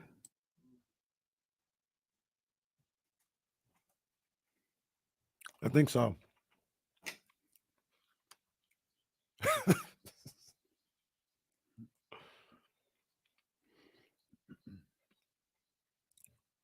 Woo! One of my faves. It's an interesting subject matter on the screen right now on PTI. Are the Cardinals tanking for Caleb Williams? They should be. They absolutely are. Like this is quote unquote like tanking of the finest magnitude right here. They're absolutely Colt McCoy, or was it Colt? Yeah, Colt McCoy, right? Yeah, Yeah, Colt McCoy was supposed to be their starter. Yeah. Nah, we're good. Hey, either Josh Dobbs, the guy we traded for last week, or this rookie guy, I forgot his name already, are going to be starting for us. It's in the notes. I did try to get the young man's name into our notes. But yeah, he is think the kid, young man went to Houston. Clayton Tune. I don't know why I laughed. I apologize to the Tune family. Clayton Tune is his name. Well, yeah, they're definitely tanking. I think it was a fifth round pick, I think. And they should be. You could be the next Brock Purdy. No, I get it. Be. Now let me ask you this. Who was tanking? But what are you going to do with Kyler though? Move on from him. I think he's eligible to return after 4 weeks, if I'm not mistaken. He is. Right now he is. Yeah, he's eligible to return. But like that contract can't be old enough to where you can move on from it. I think it's just starting this year, isn't it? Because it was an extension. So it might just be starting this year. Okay. So that's a good question. I don't know. But you move on from him same way you moved on from the Rosen one. Oh my God. Keep moving. Blow up that organization. Kyler starts next year, by the way. Oh, his contract starts next year? Oh. Yeah, next year. This year his cap hit's only $16 million. Man, oh man. I was going to say trade Kyler, but no one's trading for that. Like, what are you doing if you're them? I don't know. They can't be tanking. They can't be. They have to know they can't. You can't. What do you can't move on from that. So, but what you may be doing is tanking, get the top pick, so now you can move on. You can move that pick. Oh, okay. Well, that's fine. That's fair. Get you, maybe move back to 5. Get you, another first rounder or whatever. That might be even tougher. No, you get like 2 first rounders for that. That might be even tougher though, because then you're telling your fan base, "Hey, Kyler Murray's our guy." Are we done with Kyler? It sounds like we are. Like Kyler's not good? I think he's good. I think he's a really good quarterback. He might be really good. Might be done in Arizona. I don't know if he's going to do much winning there, but as a quarterback, it feels like really good. It feels like ever since that contract clause came out, and I understand that it's gone. Yeah. But ever since that contract clause was over after that. Nothing was the same. Absolutely over. Shout out to TC in the chat. Still waiting on a still won't call. Says the 49ers should tank for Caleb. Yeah, of course. I mean, new quarterback, new coach. That's what he wants. That wouldn't get Kyle fired. Would you rather have Caleb on a rookie deal or Kyler on his deal? Caleb. Because I don't know Kyler is that good. You asked if we were done with Kyler. I'm not saying I'm done with him, but I don't know. I don't know. Well, you don't know that Caleb is good. But he's cheaper. Oh, he's cheap. That's a good point. That's a good point. He's way cheaper. Point. Speaking of tanking, who did it better? Okay. Potentially the Arizona Cardinals Mhm. or the Seattle Storm. The Storm. I ain't The never Storm. seen nothing like that. The Storm did. The Storm knew. Yeah, they knew. For those who don't know what I'm talking about, over the weekend, the Storm were playing, I think, the Sky. It doesn't really matter. But they were down 5 with 15 seconds left. Somebody from the Sky shot a free throw and missed it. The Storm get the rebound. Yep. And dribble the clock out. Yeah. Don't take a shot. You'll never see anything better than that. The Storm are they're, I think, second to last right now in the standings. And I believe this is Caitlin's draft, isn't it? Yeah. Yeah, it's Caitlin's draft. Caitlin and Angel Reese. And It's not Paige's draft. it might be Paige's too. Yeah. Because I remember we thought Paige was never going to play for UConn again. Right. But yeah, no, I think this draft has Caitlin, Paige, Angel, and what's the other Van Leith with the other girl who went to Louisville who's now at LSU. Haley Van Leith or Life. Man. And I think she was this year. The girl from Villanova, the all-time leading scorer. Did she go in the draft this year? It might be her year next year too. Yeah. Storms. Like, we're good. I ain't never seen that. We don't need the dub. We all right. Speaking of tanking too, the Angels put all of their good players minus Ohtani and Trout like on the waivers or something like that. Like Lucas Giolito, they just traded for him. He's on waivers. That's amazing. Damn. That's amazing. I laughed when I saw the Mavericks wanted to get in on the action, so they waived JaVale McGee today. Well, I saw that. Mark Cuban heard rosters are due. Let's Weird thing about that one, let's like cut somebody. It's not even your sport, sir. What are you? the JaVale McGee stuff has been like 3 weeks in the making. I don't know why they. Hey, waited so long to cut I would him. love for the. I was Kings gonna to say, get JaVale McGee. I was gonna say, Monty, Do call him. Do it. I'd cut Nerlens Noel today. He's probably the best backup big on the Kings if he were to come now. Oh, I believe absolutely. he is. Absolutely. I believe he is. I'll make that move. I'd make that move in a heartbeat, Monte McNair. Speaking of, we can talk about this at length maybe tomorrow. But did you see Yahoo's top 10 executives in the league? No. Yeah. Was he not on it? Not on the list. The top 10 executives in the NBA, and Monte McNair wasn't on the list? No, the current executive of the year, correct? Yes. Yeah. Who's on the list? Let me pull it up real quick. Because I'm calling cap on everything. Let's see. Hold on. Rob Pelinka.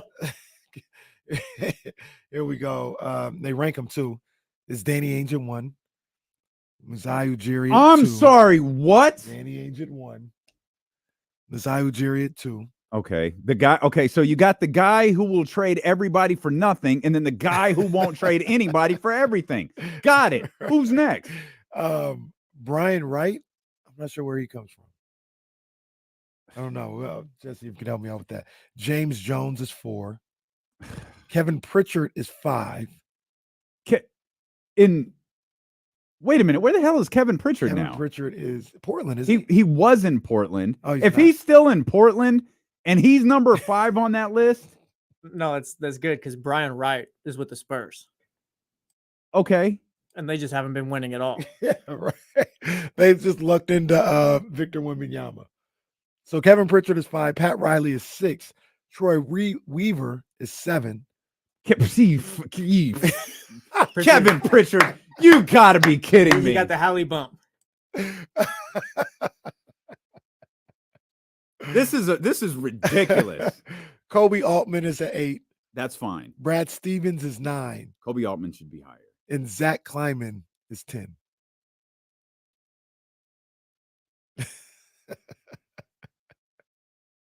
I'm sorry, what the hell did the Indiana Pacers do last year? They really left Monte McNair off of that list. Top Zach 10 Zach decision. Klayman is in Memphis too. They left Monte McNair off the list to put the dude who won the lottery ball game on the list. Oof. That's trash. Bruh. Come on, man. But and Kevin Pritchard. Bro, why is Troy Weaver on here?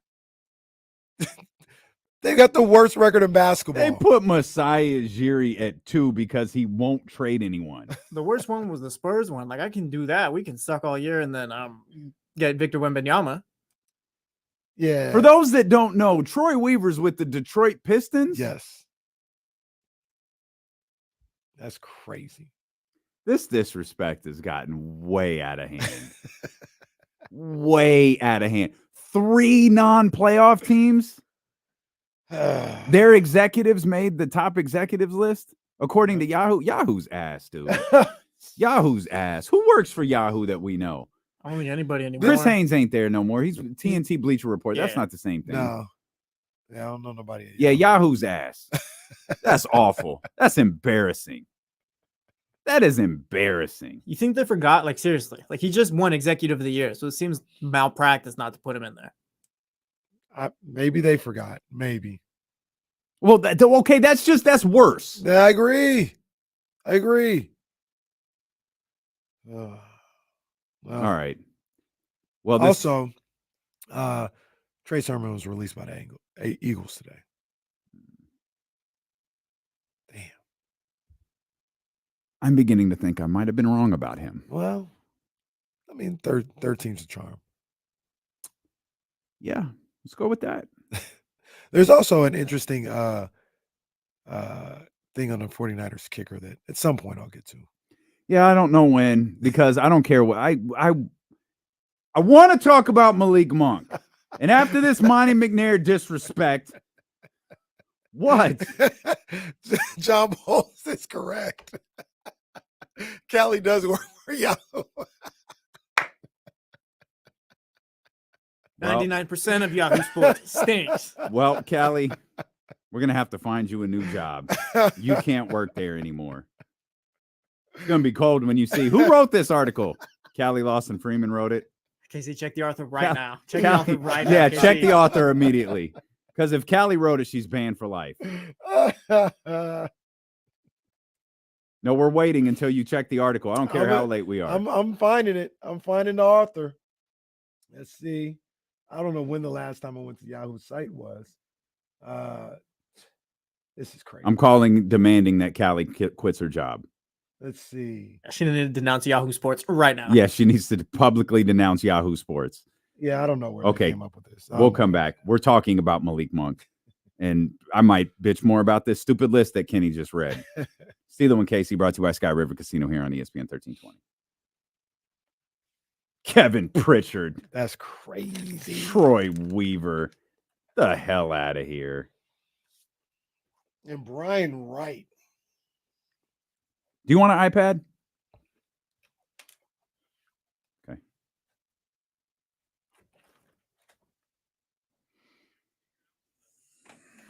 I feel like it's much. Let me give you. Yeah, let me. Oh, you have. That's the one I showed you. I feel like it's so much easier on Express, but it's just we'll go over it later. I just feel like it's so simple on my iPad. Like it takes seconds.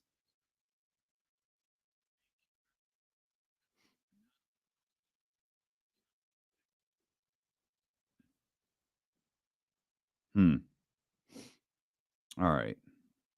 We'll figure it out. What did I do with the show graph? Oh, did I delete it? You stupid. Oh, no, I didn't. It's right there. It's Domas. Okay. The last graphic I made was August 11th. We'll go over this. Like I got some ideas. I'll get you set up, Jesse.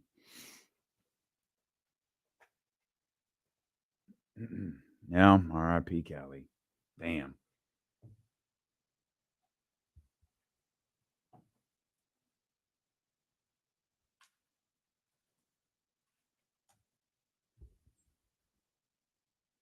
It'd be hilarious if Callie wrote that article. Absolutely hilarious.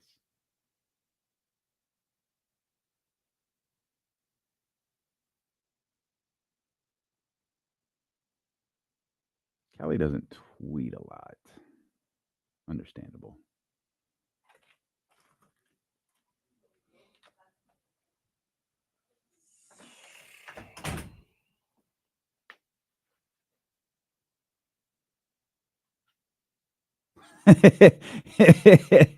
Callie does have to write a lot over there. Callie's article, Matthew Stafford struggles to connect with teammates because he's old, per his wife. Callie wrote that? Yeah. We never really touched on the Stafford stuff with his wife. Like you can't be telling the world that they're calling him sir and stuff like that. Oh, man. Yeah, that's tough. Like, TCG in the chat said they had Monty at 16th. fucking ridiculous. Now that I think about it, Callie she got me on ignore. She sent me a message when I was in New York, Las Vegas. I responded and asked, when you coming back in? It still ain't been read yet. I'm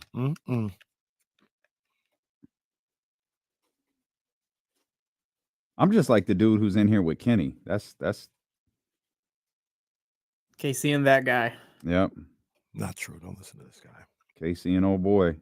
Oh boy.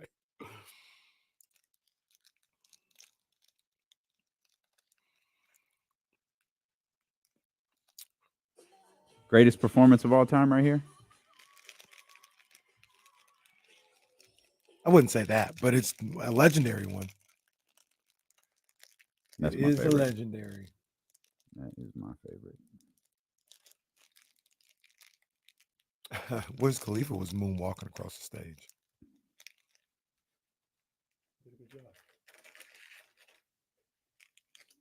Man, 3 of those Beyonce reels did 10,000 plus. Ooh. That's good stuff. Meanwhile, the one I worked hard to create didn't do nothing.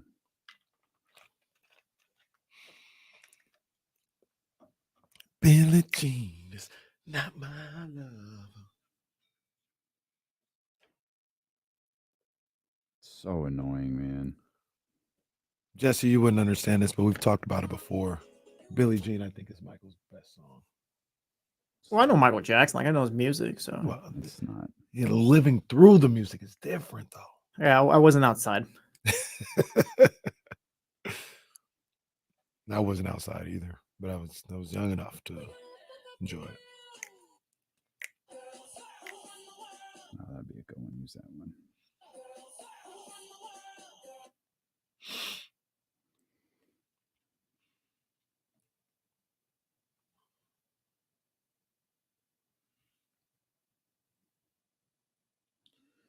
Didn't get love because we did the chorus to Love on Top 7 times, but kind of hit the mute challenge pretty well. Good job. Kind of did that right. Good damn job. I was just in a bad angle to film it.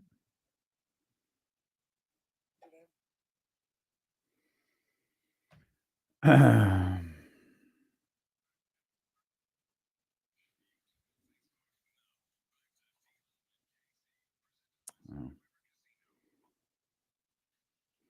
It's a shame we lost Callie Lawson Freeman today. Oh man. Well, the funny thing is, I went to go see. You guys found out who wrote it, right? You No, know the name. I just found out it wasn't Callie. Yeah, it was Ben Robach. I don't know. I guess he's based out of Boston. That's what Rob W was saying. Oh, well, Mm, that them explains freaking Boston guys. Makes sense because he put Brett Stevens at 9, which is low. a lot. Well, I was gonna say the reason why I couldn't find who was writing it is because the head story is about Noah Lyles and the NBA players Well, beefing with each other. Still. That story has Still hitting the news. surprising legs. Like they've been Well, talking about it for 3 days. Now there's not a lot else to talk about. Shout out to our man Bobby Gerald. Bobby Gerald says, thank you to Damien and KC for calling out Yahoo. That is the stupidest list I've seen in a good while. Dumb. Do you think they leave like King? Like we see this with DeMontis and stuff like that. Do you think they purposely leave out King's people who work there, or like put him in this most overrated stuff to get a reaction? I think it's a possibility. I really do, because we typically react to these things here in Sacramento. Yeah, because Kings fans will jump you on Twitter. Yeah. I was trying to see if they have some kind. They don't really have a write-up on these the reason for these lists, but they list Monte McNair, like you said, 16th, Mm-hmm. and his triple that he hit was Tyrese Halliburton. So they do this like baseball, like home run, all that other stuff. Pause. Sacramento Kings have interest in signing the two-time NBA champ JaVale McGee upon him clearing waivers, according to our good friend who does not work for Yahoo Sports, Chris Haynes. Hey, do it. Yeah, I'm all for that. Do it. I'm all for We that. appreciate you listening to the show. Do it. This happens a lot. This A lot. does happen a lot. Like, it's getting weird now.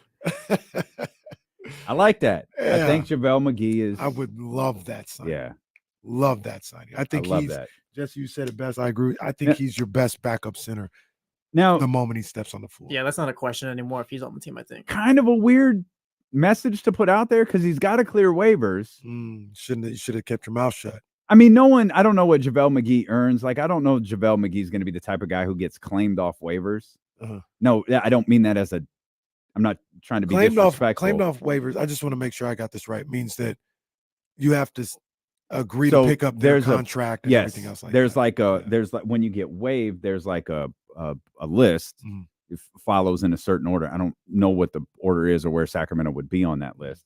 But if you claim him off waivers, you pay him what Dallas agreed to. Yeah. I don't know what that is. We can look it up. There's no chance I think he gets picked up on waivers. He's got a $5 million he's making $5 million this year and he's got $6 million player option next year. Oh, no chance. Yeah, no chance. And if I No was chance. the Kings, I'd pick him off waivers. No chance. Yeah. You get, it's one of those situations where he may be more valuable to you than he is to other people. Mhm. So you make sure you get him. Well, Chris Haynes' tweet says upon him clearing waivers. So Yeah. Clearing waivers. Yeah. So clearing waivers, they just sign him to a deal. Yeah.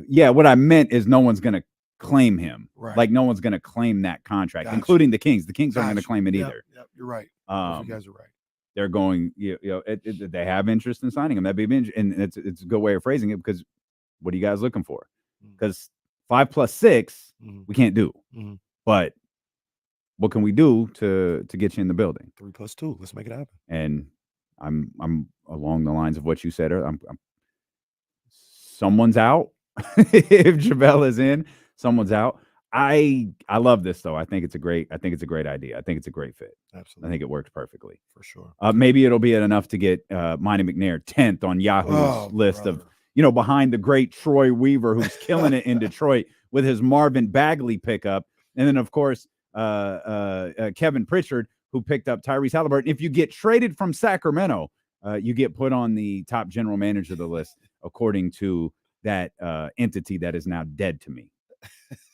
I will say too, like I'm not saying the Kings are going off of what we're saying and stuff like that, but the JaVale McGee, like it happened really fast. We need to aim higher with these players. Like I think the Kings should go after Giannis. I mean, what's stopping them? Let's be honest. Like and we'll talk more about this tomorrow because I'm determined to talk about Malik Monk. But the noise surrounding Giannis is getting kind of loud. Yeah. And it's like it's easy to dismiss, like, oh, content over everything, right? COE. That's what you said yesterday. COE. But remember when LeBron left Cleveland to go to LA and it started rumbling like a year and a half, 2 years prior.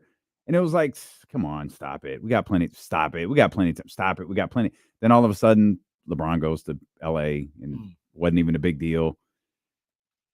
Sometimes noise is just noise. Sometimes noise, like, it's there for a reason. And man, I just Giannis got that massive deal. He could be looking for something else now. Yeah. Sacramento's the perfect place. Jesse's right. Like, what's not to love about Sacramento? Sacramento. He can go to. We got Fresno connections. You right here. That's facts. Like we're right next to Fresno. He can go to Napa with Domas. Yeah. Or you can go to Chick-fil-A, which you really Chick-fil-A. He loves. We can get him some chicken nuggets right there at the podium. I love the number one at Chick-fil-A. And also I do love the chicken nuggets. Real quick before we leave Monte McNair's situation. So the way that he kind of grades this thing or puts it out there is he does it by the baseball, you hit a home run system, right? So Monte McNair has no home runs, right? They do separate categories for home runs and for trades. Oh, really? He didn't trade for an All-Pro? It's gonna get crazy when you hear even more what I got to say. Okay. But his draft picks, his triple is Tyrese, his double is Keegan, his single is Davion Mitchell. He has strikeouts on Bob Woodard, Jameis Ramsey, and this is interesting. Neemias Queta. He gives him a strikeout for Neemias Queta. Yeah, that's not fair. Yeah, I'm not feeling that one. I mean, also, all three of those guys were second-round picks. Like, wait a minute, what the hell? Giving them strikeouts for that one, like man. that. I mean, okay, fine. Like, as long as we're being fair and we're doing that with everybody. Yeah, those second-round picks, and Neemias Queta is still on the roster. So stop it. Yeah. Trades. His double is Kevin Herter. His single is Sasha. A base on balls is Terrence Davis. I'm sorry. Domas is a walk. He didn't get a hit for Domas. This idiot doesn't. Who get this dude's number just so we could call him and tell him he's an idiot. I'm on it. He did not. Hi, get a sir. hit. You are the stupidest son of a bitch I've ever heard in my life. Bro, he's saying the trade to get Sasha is better than the one to get Domas.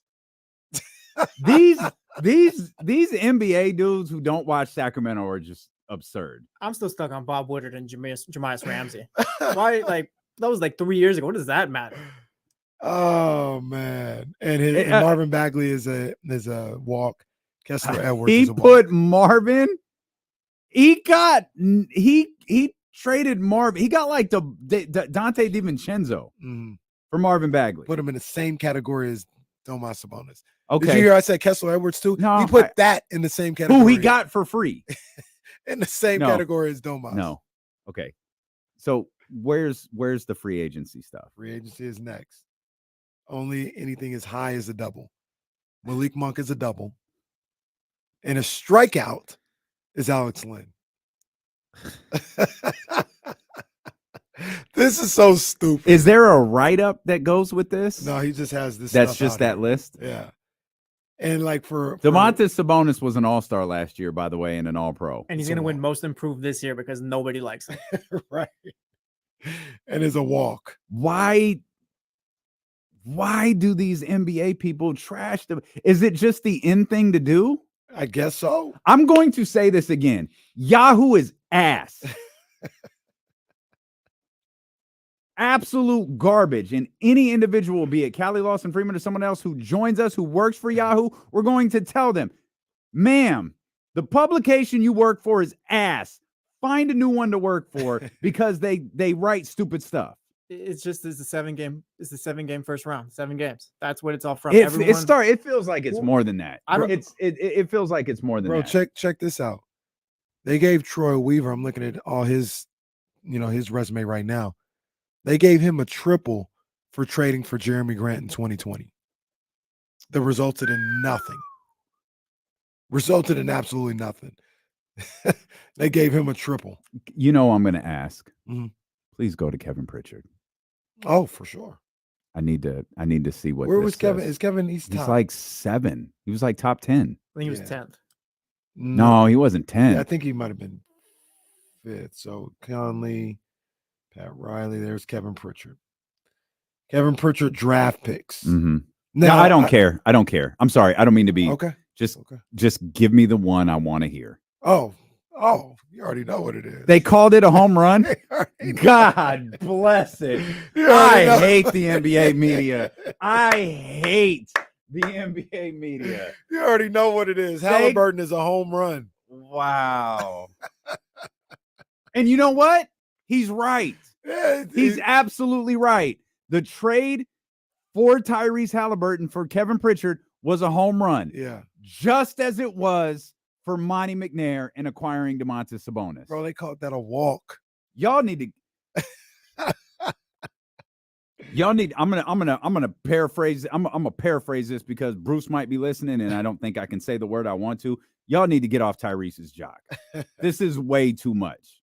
Dude is a great ball player, but y'all are riding this way too hard to give Kevin Pritchard and the Indiana Pacers all of the credit, and then basically frame Monte McNair out to be some bumbling idiot.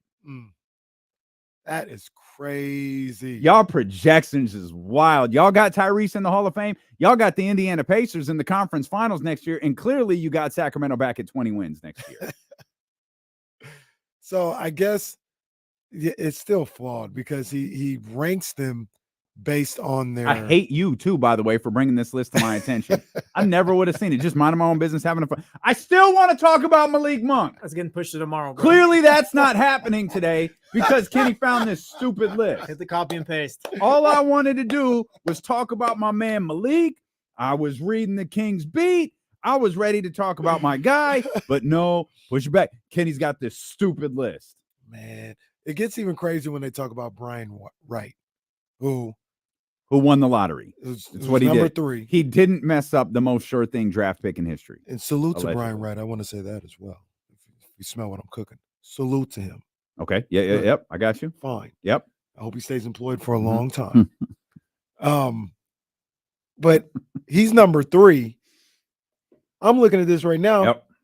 He don't even have a triple. Oh, so like what? So what are? Give me his breakdown. I'm sorry we're doing this. I'm fascinated now. So, and I refuse to go to yahoo.com. I want everything involving Yahoo removed from my computer.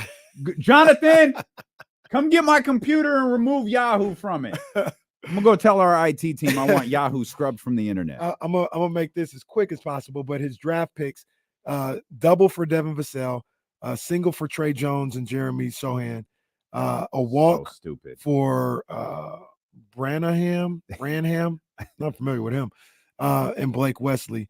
Struck out on Joshua Primo and Joe Wisenkamp.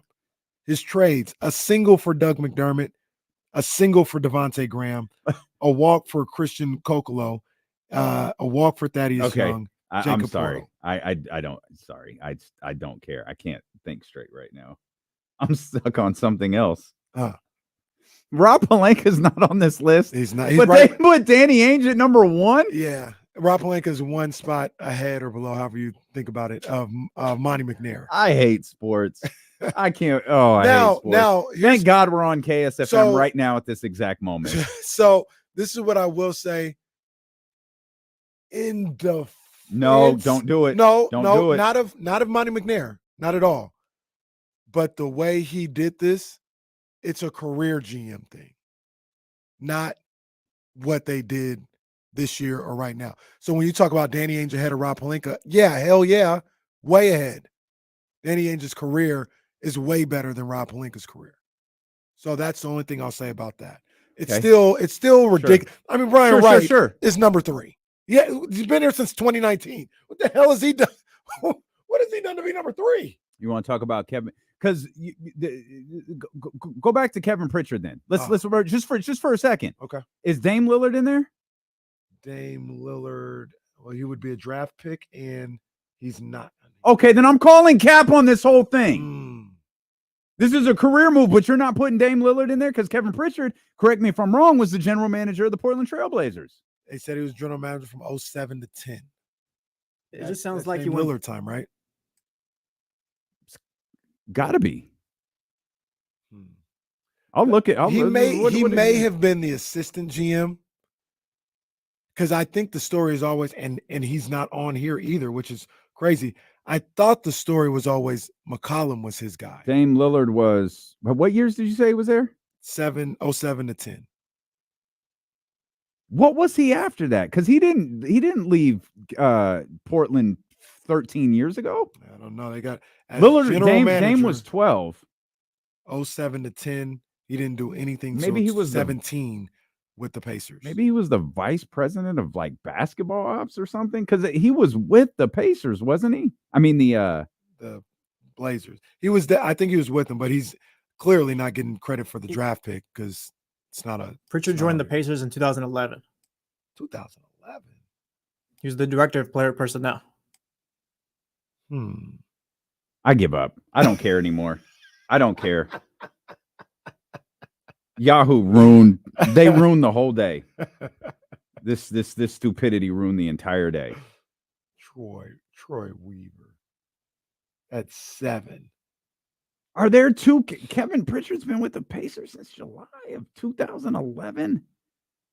Why the hell? Who was the last general manager of the Portland Trailblazers then? I'm lost. I thought it was Pritchard. I thought it was Pritchard too. Pritchard. Yeah. Is that Kevin Pritchard or is that Kevin Pritchard? This is the evil twin GM all over It was again. Neil Oshie from 2012 to 2021. I do remember that. He left under dubious circumstances. You know, a part of the trouble with all of this is keeping track of general managers and vice presidents of basketball operations and directors of player. The org chart for every team is different. They're not the same. But I could have sworn Kevin Pritchard was with the Blazers like 3-4 years ago. I thought he was too. And like I said, I guess I just flat out got it wrong. But I thought he was too. Kevin, well, I'm trying. What do I know? I'm just an idiot in Sacramento with a GM who got a walk for an all-pro player. A walk. A walk. Come on, man. I'm trying to find the article here. Okay, so I can pull it up. You gotta see this picture they have of Rob Pelinka. It cracks me up. It really does. Hold on. I got you. Give me a second. Sorry to the radio audience as well. Sasha will be here on Thursday. Oh, nice. Yeah, the Sacramento Kings. Matt George tweeted this out a moment ago. The Sacramento Kings will officially introduce Sasha Vezenkov in a press conference on Thursday at 2 p.m. Love it. Perfect. We got you covered. Look at this picture of Rob. I don't know why it cracks me up, but look at Rob. It's looking like he's up to no good. Know. He's doing the people's eyebrow. He really is. Are we sure that's Rob Pelinka, though? What's the other one? Rob Lowe? Is that the? Yeah. Here's Monty, by the way. Monty, Oh, that's the universal picture. There aren't a ton of pictures of Monte McNair on the internet. So that's the one you gotta use right there. I don't know why that makes me laugh. 2019. Okay, I was gonna say, did they include Anthony Davis? And they did. Yeah. I still think this is all trash. They didn't include LeBron. Now, that was Magic. That was Magic. That was Magic. It's 12:01. Yeah. He was waiting outside, even though it was in Los Angeles, and it was 9:01. So if I'm LeBron, I'm like, hey, it's 9:01. Where's Irvin? Irvin just lied for no reason. I was out there at 12:01, right outside the estate. I didn't want to be late. What you mean, Cook? I You can't mean wait. I got to move to Detroit? I'm married to the Lakers, and if anybody marry me, they need to know that too, Cook. How you memorize this show like after one watch? I love that brother that plays Magic. He does a tremendous job. He's one of those. It's one of those things where I'm concerned about, like, if this show goes another year, is he going to be able to get a job? Yeah, he's or is he Magic? Because like he's got it. Yeah. Like he's got this. The whole I don't want him to be like, oh, that's Magic. Like, he can't be Tommy's right hand man. Like he's Irvin. Like, what do you mean? I don't think the show is big enough where it's going to handicap him in the I don't want to say the real acting world, but like we know him as sports people. And I even think there's a lot of sports people who are like still not fooling with Winning Time, but we watch it. We know how great he is. We're always probably going to look at him as Magic, but he's got a whole nother world that he could enter. I saw Tommy in something that I think came out after Power. Yeah, and I don't remember what it was. Well, he's in I think a couple things, but he was in a movie. Is that the one where he was like a sucker? Like he was a punk. Are you talking about Ozarks? Because he was a punk in Ozarks. That's what it was. Yeah. And it's like, yo, how Tommy turned into this little bitch. Like, what is this? Ruth was kicking his ass. In It's I feel so bad for those guys when they take a character that's so, especially with a particular audience, it's so like iconic, I guess, with the Mhm. particular audience that you try to go do something else. Yeah. What's Ruth gonna do now? What's Ruth from Ozark gonna do? Like, she was so distinctive and powerful in that role. It's like, it's got to be tough. Like, I've always felt bad for though Jaleel White did a hell of a job playing, CJ McCollum. I always, in that video, I always feel bad for those guys who play those iconic roles and they get difficult to escape. Yeah, for sure. Carlton goes through that. Or has gone through Yeah, that. yeah, he does. think- because his name is Alfonso Ribeiro. It's not Carlton. And that dude was like, he was on Silver Spoons before. Like, he had roles leading up to the Fresh Prince of Bel-Air. Yeah. The Fresh Prince of Bel-Air became iconic, and he became Carlton. Yep. It's true. I mean, it's like, what is Sandra Bullock going to do now? The Blind Side. Don't do that. Give the Heisman back, Sandra. We're Sandra still waiting. didn't. I'm standing on this against James Ham. I don't believe Sandra did anything wrong. Neither did Reggie, but he can't have his. Well, Reggie was stupid for giving it back, with all due respect to Reggie Bush. He should have never come get it. Y'all want this? Come get it. I mean, he had no idea that it would be completely legal to do everything that he did 5 years later. Right. But yeah, if they don't like it, I give my Heisman Trophy back. Like, what'd you prove by doing that? Yeah, I'm not giving nothing back. Take my plaque down at the place. You're not taking the trophy. Yeah, do whatever you want. The hell you think is going on here? So is that trophy just like in a warehouse somewhere? Probably. Well, you could. Is it a plate or is it engraved? Like in the trophy, or is it a plate? Because you just question. like a title, like a W. You just take the plate off and put Caleb Williams on it. It's ready for this year. It's a good question. I don't know. It'll be like college football treasures 15 years from now. They're gonna be looking for Reggie's Heisman. Is that like the ultimate piece of memorabilia, though? Sports memorabilia? Well, Reggie Bush's Heisman Trophy. Don't. I know what you're thinking. Don't say it. Say it during the break, because I don't know. Hey man, I won't mention this guy's name. I'll give him his initials. OJ. I saw the stupid look on your face and knew what you were thinking. OJ got his stuff back though. I don't know if he got that one back. I think they melted it down. Would you? If you had the opportunity to own that, would you? No, I don't want that. Hell no. Hell no. I want to be as far away from that as I can. The fact that dude is just running around on Twitter living life is the most insane thing to me. It's pretty incredible. Jeez. We'll come back. Jason Jones joins us when D'Lo and Casey return here. Brought to you by Sky River Casino and Sacramento Sports Leader, ESPN 1320. Didn't they melt that down?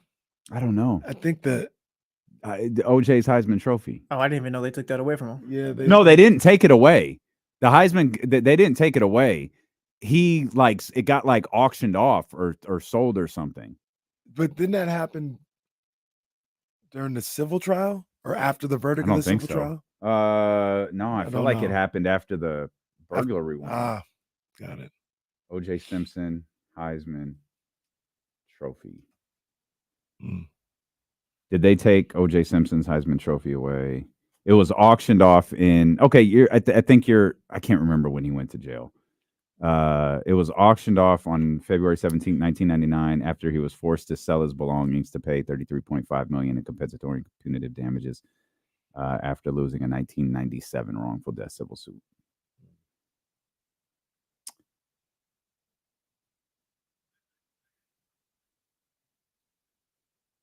For sure. Yeah. Swagoo's beard looks phenomenal today. It's better than it has looked in the past. He got that Anthony Anderson going on today. At USC's Heritage Hall, Los Angeles Police Department officers arrived and requested that Simpson's 1968 Heisman Trophy and game-worn jersey be removed from the lobby for safety's sake. That was the day of the Bronco chase that they did that. Oh, wow. When Monday arrived and the fear on campus had calmed down, the Heisman and jersey were returned. 8 days later, they were removed again, this time by burglars. Oof. So I guess this is a fun note that I didn't think about during that conversation. There are actually 2 Heisman trophies for OJ. Well, yeah, the because schools you get one and the school gets and one. his, yeah. The two most infamous versions of the sport's most famous trophy currently sit 2,700 miles apart. The trophy that once believed to be lost forever is now back at USC in nearly the same spot it was snatched away. Wow, they kept it up. Damn. This is a long article that I'm absolutely going to read. This was published 4 years ago. Is OJ's Broncos chase like the most surreal sports thing for you guys? I'm not talking about the OJ as a whole, the whole trial, just the chase, like watching that. Yeah, on that TV. was pretty wild because it happened during an NBA Finals game.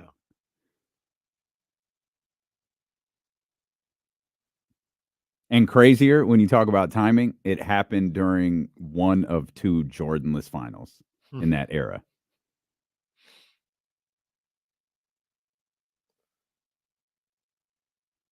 You hear it all the time, but I mean, that would have broken.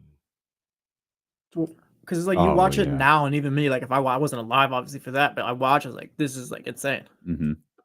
And it doesn't. If any day it would have been crazy, but it was a Friday afternoon or into night, and that just made it even crazier. It's like nobody had anything to do the next day, so people were just following this thing the whole time. The set of circumstances surrounding OJ as a whole, like the whole OJ Simpson thing, are pretty crazy.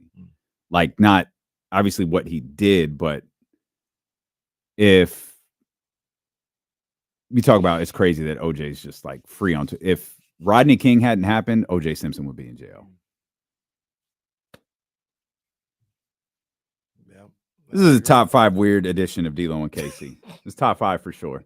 File this into the weird folder. That's a good show title. Why don't you say it? Shout out Malik Monk. We'll get to it. Shout out Malik, man. Malik, man, you are our guy, Malik. Oh, man. I was so excited to talk about Malik, and believe it or not, you guys, that was supposed to be the second segment today. It really was. That was locked in at 12. If we started publishing these rundowns we create each day, y'all would just look at them and laugh. Try and like record how many we like stayed in line with. It's not very many. You guys were 1 of 7 today. I don't even know if we were 1 of 7. Dame, you want to talk about the rundown on Friday that you saw? Yeah. So, look, you have different learners, different way people do things. I have to have structure in case something goes south. I have something in front of me that we could go to. It's great that we didn't get to Malik Monk. We talk about Malik Monk tomorrow. It's not going to be stale today. When I saw the Trey Lance news, I was like, oh, man. When I figured out, because it didn't register right away, that it didn't happen during the show. So I thought, like, when I'm not here, I leave these guys alone. They, they don't need me. They do everything the way they want to do it when I'm not here. But I knew Kyle was here. So I thought, Kyle hasn't sat in for a 4-hour show before. Let me see what the rundown looks like. So I checked it out and I chuckled and I left. Well, you know what's even funnier about that? And I didn't even think about it. Apologies to Jesse, because me and Kyle had a rundown in a chat.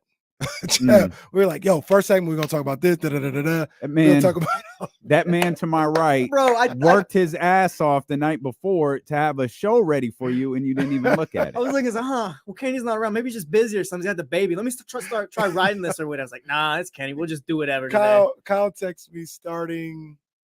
Because Kyle's like me. Yeah. Kyle's a lot closer to me than you are. Like the way, like he likes to plan and prepare. Yeah. He's not as good off the cuff as you are. No, this was probably I'd probably say around 4:00 on that I Thursday. shouldn't say it's good. I should say it's comfortable. At 4:00 on that Thursday. It's like, man, I was thinking about talking about this. And like we had back and forth for like the rest of the night. No, we'll do this and and then we'll get into this. Blah, blah, blah.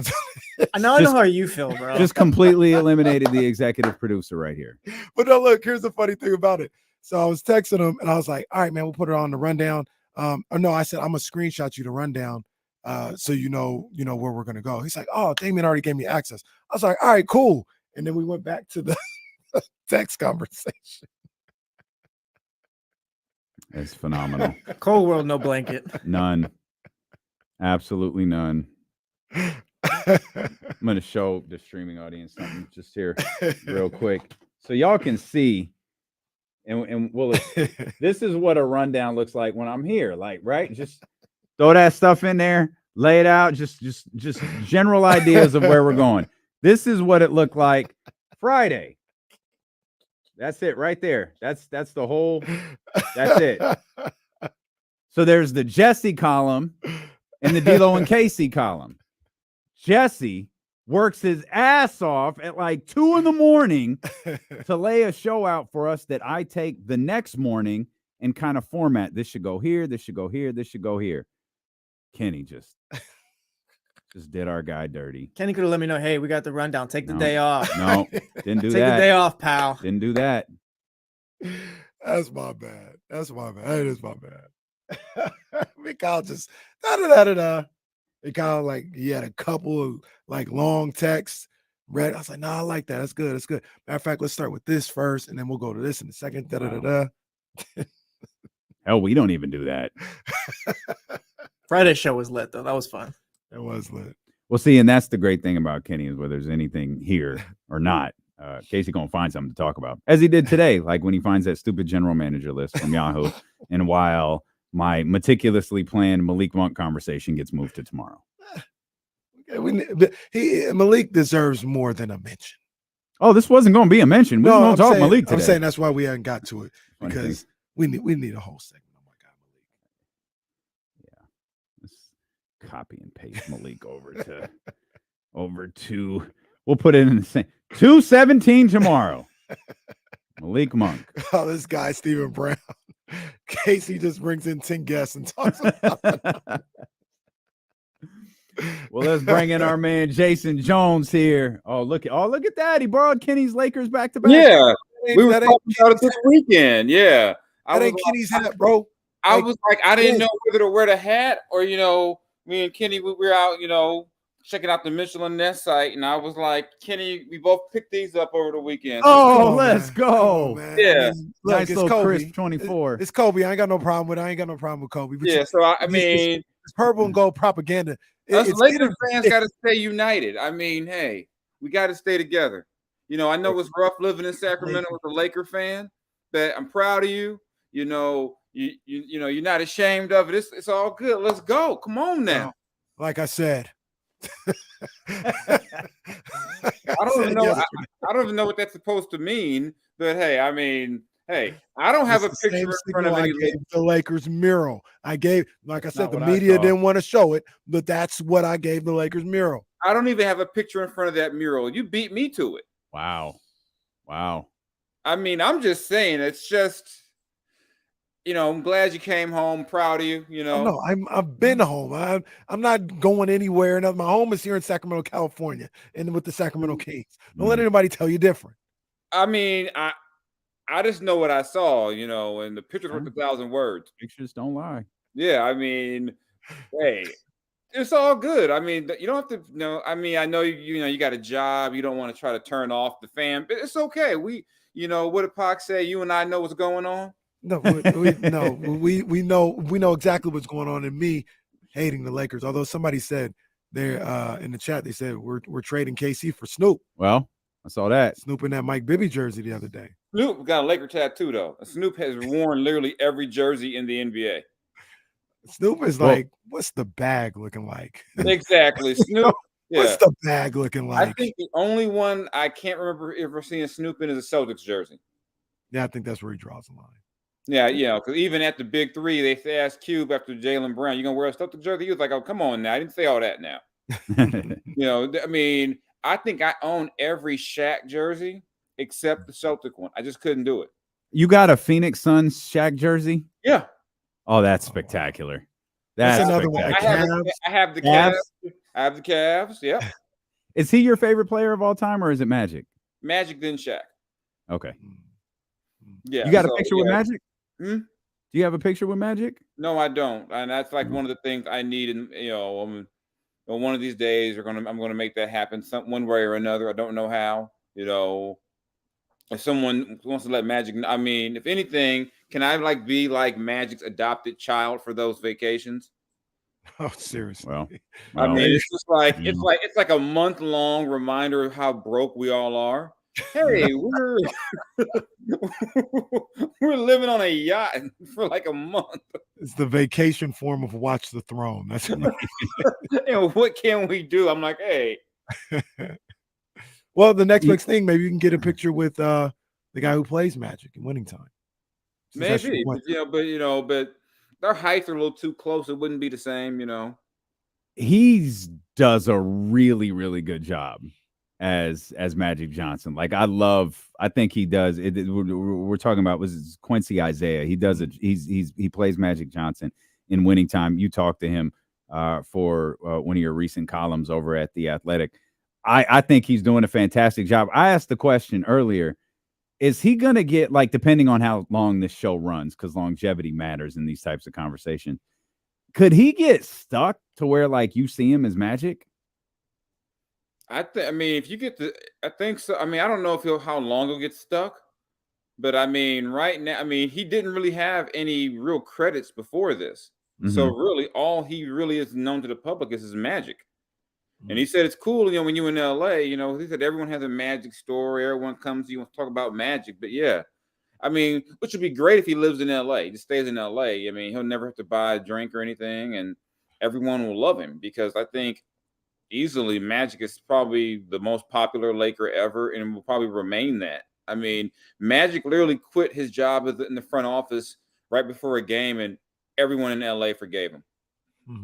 Like he was like, "Yeah, I'll be here," and everyone's like, "Well, shoot, they shouldn't have made it to where Magic wanted to quit," and we all just let it go.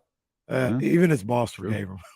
Yeah, it's okay, Magic. Come back. That's the best thing. He told us before he told her. You know that day, like the coaches and everyone didn't know either. Like someone walked in, like, "Your Magic quit." They're like, "Quit what? Like what?" Can you just imagine being Jeannie Buss in that moment? Jeannie, Magic's downstairs. Okay. No, he's quitting. Like he literally just announced on live television he's not doing this job anymore. What if Monte McNair pulled that on Vivek like right before a game? I won't be here next year. I can comfortably say he would not be forgiven. No. Oh, I would if he went down back to LA, took a job with the Dodgers, his favorite baseball team. Okay. See, now you've gone too far. What? It is his favorite baseball team. We've discussed this. It's almost time for their season to be over soon anyway. Well, when is the Giants season over? Well, it varies. Sometimes it ends, around Halloween. Sometimes it ends around September. We have those type of situations. You haven't had those situations in a decade. You sounded very Niner fanish, Cowboy fanish right about now. Last time you had that situation. These situations, like they've happened in the last decade. These situations. Come on, that's old news now. That's old news. I wasn't even talking about the Giants. I was talking about the Dodgers. That's it. No, I asked about the Giants. Know when their season's over. I asked about the Giants. Well, that's why. And you went on this whole history lesson, Let's talk about Steve Young and the Cats. Let's go ahead. Just wallow in our past. Let's go ahead. Hey, we kind of assume because you did the story and because you're a Lakers fan, but you like Winning Time? I think it's phenomenal. Like it's a great show. They do a great like job. it. I mean, once people realize that it was a drama and it wasn't supposed to be. Word for word what really happened because poor Jerry West was going through it last year. Well, and he was. Oh, he was going through it all right. Opening scene, episode 2. He was going through it. Oh, why it was so damn hot in that room Jerry West was in, but yeah, he did that. Oh, it's the summertime. They just won something. It was the logo. It was It's a whole different logo. The funny thing about it is the people talk about Jerry West often. I always say, Jerry, I love his character, first of all, and the over-the-top nature of how they portrayed him. But I think he comes off, I don't want to say the best, but as one of the best characters. Like, he's damn near always right. He's always on the side of, like, yeah, this may be tough, but what do we have to do to win? Mm-hmm. Like, I think he comes off great on the show. While he probably hates it, I think his character is phenomenal. Yeah, and I think if you've been around the league, we all heard the stories of how anxious Jerry would be during games. Like that last title run before he left the Lakers, he even said he couldn't even watch the game. Like he couldn't enjoy it. Like he just couldn't watch a game because it was just too much. And then he's had to play referee with Shaq and Kobe, and and he takes winning so seriously. Like it really is all he cares about. And I think it's got to kill him to be with the Clippers and to see what they do in the playoffs every year. He's got to be like, hey, man, what are we going to do with this? This. And I think also his play, just in terms of basketball history, I mean, imagine if Jerry West, as great as he was, played in a modern era with social media. They'd be like, but you never beat the Celtics, though. Yeah. Mm-hmm. I mean, that flip in the last 10 to 15 years where all it comes down to was, well, did you win a championship or championships? I mean, it makes me look back at some of my players' favorites growing up and go, man, wow, was he really, it'll make you think a guy wasn't a good player, just because people will, but now it's like, I mean, what did Jerry lose? Like 9, 10 finals? Yeah. One, like, I think 1-9, 1-8. Yes, yeah. Like I mean, and if, and people think LeBron being 4-6 is bad. I mean, and Jerry West is still the logo unless you count Austin Reeves, like that tweet Kenny sent me, a picture he sent me. Did not Austin Reeves being the logo. What is going on in the media nowadays? But this stuff just happens where they just say crap. Hey, I saw the picture you texted to me. I was like, wow, he really does look like the logo. Amazing. I swear to media, boy, the propaganda. Jerry would not be nicknamed Mr. Clutch.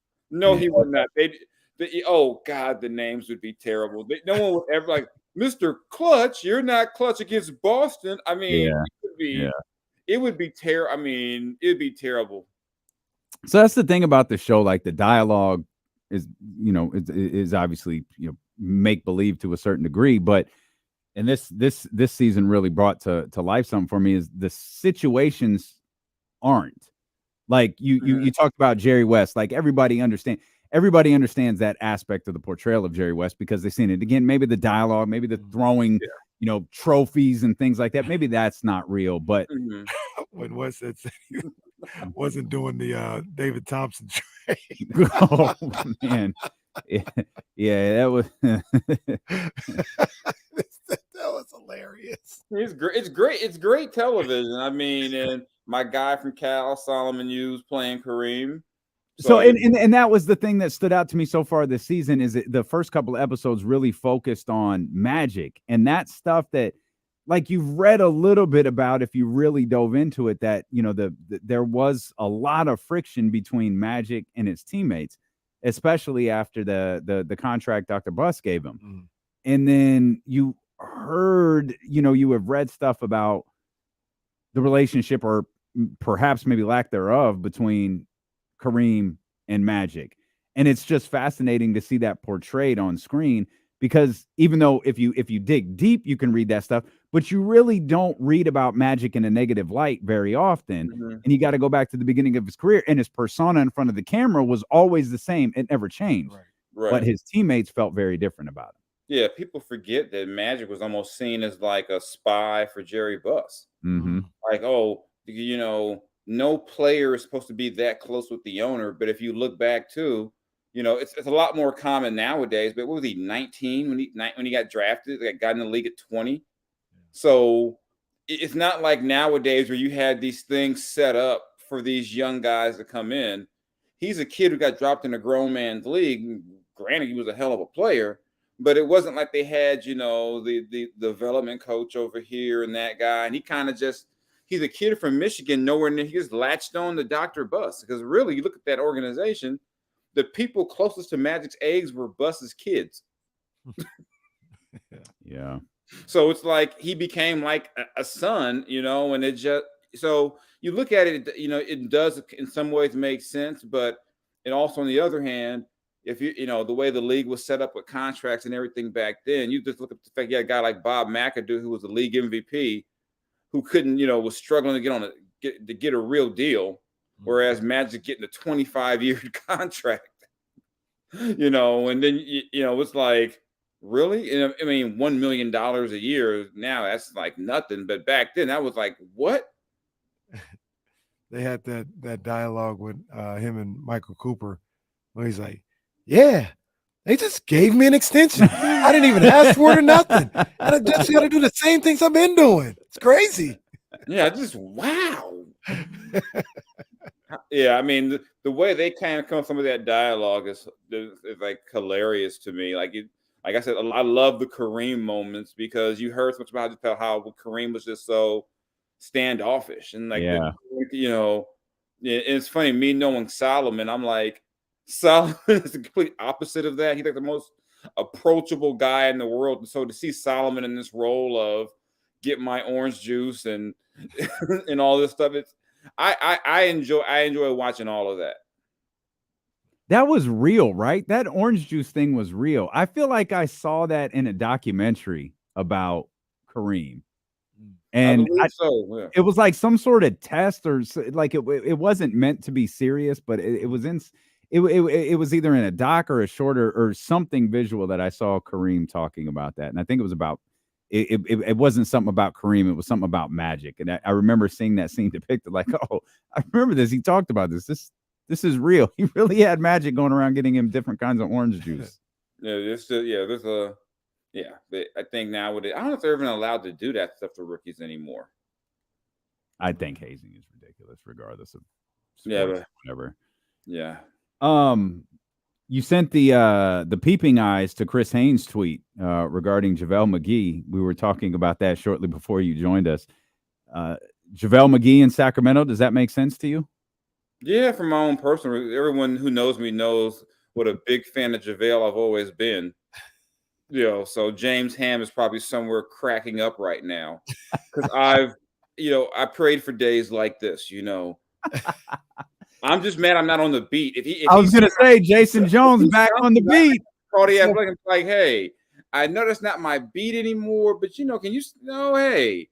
So for those who don't know, to give them the history, which you. I don't know how it started. It was just. Maybe it was the time we were in Washington and like he was trying to post up Isaiah Thomas. No, I know where it started. It was a game at the whatever it was called by back then, Power Balance or whatever. Oh. They're playing the Kings and he tried to dunk from the free throw line like during a game. Yeah, I remember that one. And he missed. And my old buddy Michael Lee was the beat writer back then, and he asked him about it, and he was like, "Well, I had the heart to try it." And I was like, he's a legend. I said, that's my guy right there. He was like, why y'all tripping? I don't see you trying to dunk from the free throw line in the middle of a game. I'm like, man, And from there, I just became like this stand for JaVale McGee when he went to Denver. I bought like a JaVale McGee t-shirt jersey. So yeah, I'm like, I have never owned an active Kings player jersey, but if they get JaVale, that'd probably be my first. Oh yeah, need that. Yeah, I mean, Cuz is my guy. I never had a Cuz jersey. Well, but I mean, after they traded him, I tried to go back and get one. They cleared it out like my man had a doggone case against him. I'm like, yo, like, dang, y'all act like he like beat somebody up or hurt children. I'm like, what is this? Cleared out all my man stuff. If they get JaVale, that might be my first Kings related jersey. I'm gonna have to go ahead and rock the JaVale. I don't care if it plays 0 minutes. I'm rocking the JaVale McGee. I just want to be just clear. The description of this moment is not good enough. For those that are watching, if you don't recall, this is JaVale. Here is JaVale's moment against Sacramento. Slightly grainy footage. Here he goes from the free throw line. Yes. Not quite. Oh, didn't quite make it. And apparently, did he do it twice? Oh, wait. Look at him go. No. God. JaVale. Goodness gracious. The moment he tried that, I said he's a legend. He can never do any wrong. JaVale is wild. He could never do. The moment he tried that, he could. And then I was just always present for this funny JaVale moments, like, and not like in a make fun of him way. It just like, what the hell is going on? Like when he's trying to post up Isaiah Thomas, and it's like the whole bench is like, this is hilarious. And he like calling for the ball, and they're like, come on, man, give him the ball. He's going against 5'9" IT.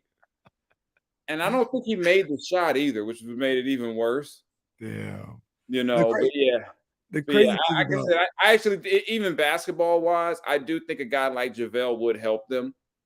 But like I said, I don't care about that. Like I said, James Ham somewhere going, this has to happen just to get Jason back to the arena more than once a year. Yeah, that happens. I'll be like, you know what, guys, I need to go out there and oh, there we go. I believe I found. There we go. I was there calling for the ball. Oh. Yeah. To be fair, that's not JaVale's This fault. isn't JaVale's fault. It wasn't a great pass at all. Was that John Wall who made that pass? I think it's John Wall. Let's see. Yeah, it's number that's 2. John Yep, Wall. that's I think. Did he think JaVale was gonna spin off of Isaiah? Because look at I don't this. know what that was. Because John Wall has the nerve to be mad. Watch John Wall's reaction. Watch his reaction. Looking at JaVale like, what are you doing? Maybe he wanted JaVale to go for the lob. I don't know what that was. I have no idea. But it was also great post defense by IT. He didn't just get bullied and pushed into the paint. Yeah, Isaiah's that interior defensive presence that the Kings have needed. That's what we've been missing for the past year. Yeah, so I would fully endorse that just for my own personal. I'd be like, why are you guys playing for bonus so many minutes? Get him off the court. We need JaVale out there. Now the crazy thing is, JaVale would, I believe, he would help the Kings out. Oh yeah, I think he would too. Yeah, I don't know what happened in Dallas. That was just weird. Sign them and then they basically didn't. I don't know what the deal was out there, but I think based on what JaVale has shown in his career, I think he could help. He could help. Pick and roll. Roll to the basket, catch some lobs. He could still block shots. You're not asking him to play 30 minutes. So I think some of that silliness that we just played into a little bit, and really the Shackton a fool stuff, has kind of taken away from the fact JaVale's actually a pretty good ball player. Yeah. Like he's a really good role player. Like I don't know if Dallas is leaning into Rashawn Holmes or some of the other things that they did this offseason and don't need JaVale anymore, but I feel like JaVale is pretty solid. Yeah, I still to this day believe a fool sometimes. Right.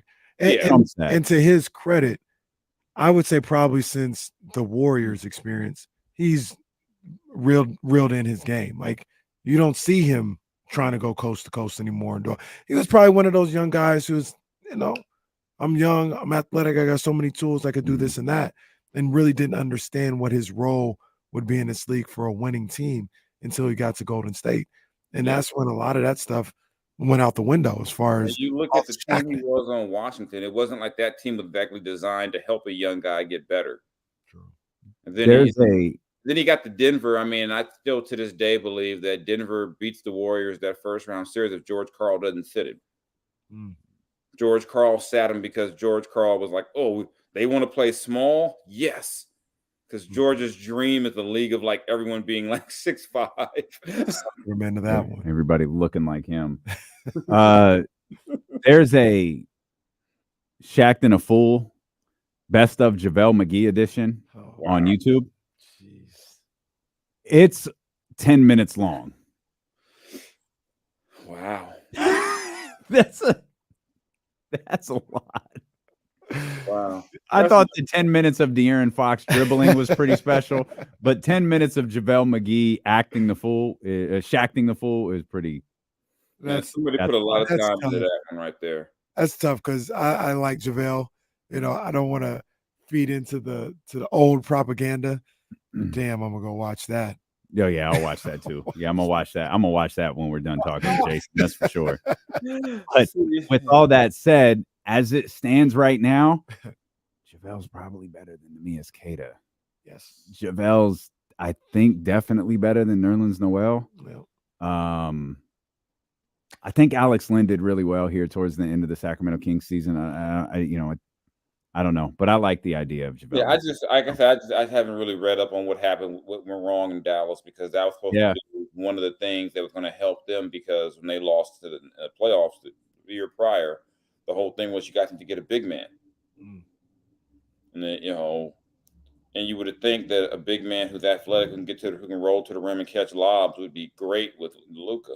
I mean, when JaVale was with the Lakers, that was like one of the first plays every game they ran with him and LeBron, get him a lob real quick.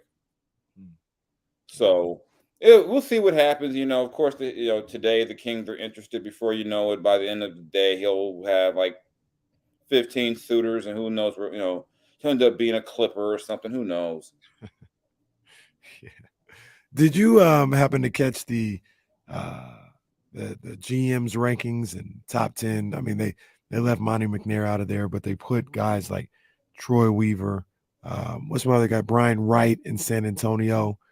Do you think, and I didn't even think about this until something like this came out, but do you think that Monte McNair gets the credit he deserves for what he's done with this franchise? Not just making the playoffs. That was the culmination of it, right? But think about the team that he took over. They had about 5 or 6 playable players, as James Ham would always tell us. And here we are 3-4 years from now, people are talking about how deep the roster is. Do you think that he gets the acknowledgement from maybe the national media that he deserves for what he's done here in Sacramento? He did win Executive of the Year. So, I mean, I think people recognize what he took over. And as the coaches would say back before he got there was nights where they would say, we've got 4.5 NBA players on our roster. They would be like, you can criticize. I mean, and this is multiple coaches. Criticize us all you want. We've got guys who won't be in the league next year. And sure enough, end of the season, I mean, Sacramento's where you went for your last contract. Okay. Oh, y'all got money? I'll take it. I think around the league he gets credit, but I mean, a lot of times, like I said, those lists are like, well, who do I talk to? Who do I like? Or, or sometimes it'll be like, call up a couple of scouts, who are the 10 best GMs? And then they're like, oh yeah, I like that guy. And what are you defining as the best? Like what's your criteria for the best GM? I mean, some people will say, well, that guy has collected like 25 first-round picks. He's really good. Never mind if the picks never pan out to anything. Right. It just looks good to say we've got 10 first-round picks in the next 3 drafts. Okay. What if you draft 10 guys who can't play? Yeah. And there's more to being a GM than, do you understand the chemistry of your locker room? Do you understand that maybe the better player is not the better fit? Yeah. There's so much that goes into it that, I don't care. I mean, like, it's the end of August. People need some type of content. Hey, let's rank the GMs. And trust me, I know in this business, lists always do get engagement. Oh, they do, because they're going to piss somebody off. People will argue over a list for 3, 4, 5 days. And they're going, y'all realize it's just this one person's opinion. How could you have him 12? Well, why not? And I'm convinced on some of those lists, they move people down on purpose just for that reason. I'm convinced, because I'm like, why is the Pistons GM so high? We could point to I read The Athletic every day, not calling out your people, but The Athletic's list of the top 125 players or whatever it was, their big selling point for one of the days, that was LeBron James out of the top 5. Like, and I'm not saying they did that on purpose to get the engagement, but the headline was LeBron James no longer a tier 1 or whatever their tier 1 player or whatever. Yeah. And to be honest with you, like, I understand it if they did do that to get engagement. Like, that's their job. They got to get people to like click on the stories and I understand that. Jason Jones would never. Well, you don't need to. It's actually one thing I can't stand about it's just like, hey, let's create this headline that makes it.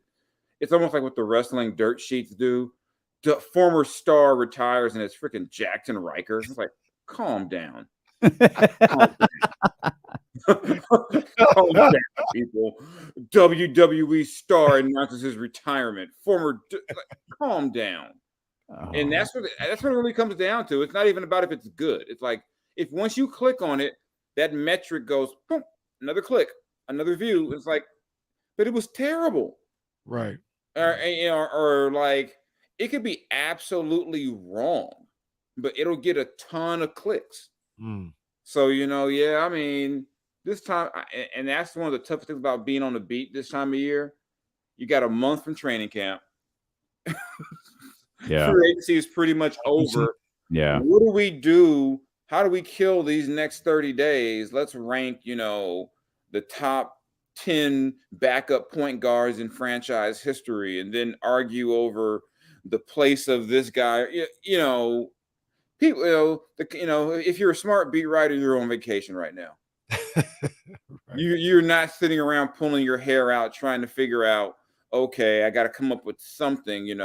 Let's figure out how Cato might earn minutes this year. You're really just pulling teeth at this point. Hey, I was just gonna ask Jay. Running short on time, but I definitely wanted to get his thoughts on this. You wrote or helped write a little bit about the Bray Wyatt. So that's what I was going to ask. I have a specific line I want to ask if I can interrupt because I read this a couple of days ago, and as Casey laid out, the article is attributed to the athletic staff. But there's a line in here that says Wyatt's character was the most innovative and intriguing in WWE since The Undertaker. I feel like that's your line. Yeah. Yeah, I knew it. I knew it as soon as I read it. I was like, that's Jason Jones right there. Yeah, that was me. Yeah, a couple of us chipped in on that. Yeah, and I just can't. You look at, wrestling has always tried to create these like spooky guys for whatever reason, but they're just not. It's more like a cartoonish thing. Bray was like so believable, and it just felt, it wasn't like he was trying to be scary, but you know what they were trying to create, but it was just like. He connected in a way that you forgot who his dad was. Like, you think about the Varsity Club or IRS. I mean, he was his own thing. And he kind of took almost like a bit of that old Waylon Mercy character. Yeah. And like you saw, and you kind of said, oh, that's what they wanted from that. But Dan Spivey couldn't pull that off. And he pulled it off in a way. I mean, it was really genius. He created his own version of Pee-wee's Playhouse. Incredible. Yeah. And all of those puppets had meaning to something. Yeah. I mean, it was amazing. And, like I said, in terms of emotion, that got me. Like, I'm like, okay, I don't know him, but that's the only wrestler I ever dressed up as for Halloween ever. And I'm like almost 45. And I've never wanted to be. I was like, that was the first guy. I was like, oh yeah, that guy's that cool. And then on SmackDown, when the whole crowd starts singing the song, I said, okay, let me go ahead and get my tissue. I can't do. I was just like, the whole crowd just on there. I was like, man, but that was definitely my line. Yeah, when song that he used to mock John Cena, like stuck with him that way. It just speaks to the love that people had for that character. Like they were in on everything he did. That one scene where Bray came out with all of the kids to surround John Cena because they're John Cena, the kids love John Cena, and then they take the mask. Oh God, that is one of the spookiest scenes in wrestling history. And it's so simple. Like there's no fireworks, there's no nothing. It's just kids in these weird sheep masks. Sorry, Jay, go ahead. Yeah, or even that WrestleMania match with Cena, that in WrestleMania 36, where you're thinking, oh, this is just a gimmick match, and taking John through all these eras of his own character, the heel turn, you just, I mean, nobody else could have pulled that off the way he did, and it's just, man, it was. I mean, when I'm scrolling through and I saw the news, I'm thinking, oh, this isn't funny. Like, what are you talking about? His dad had just said a couple of days earlier, he's close to coming back. Yeah. So it was definitely, one of those like gut punch moments, and I didn't realize how popular he was outside of the business. I mean, when I was talking to my editor, but we were talking about that. You look at the numbers that just that little brief tribute did to him for him on our site. Yeah, it was like.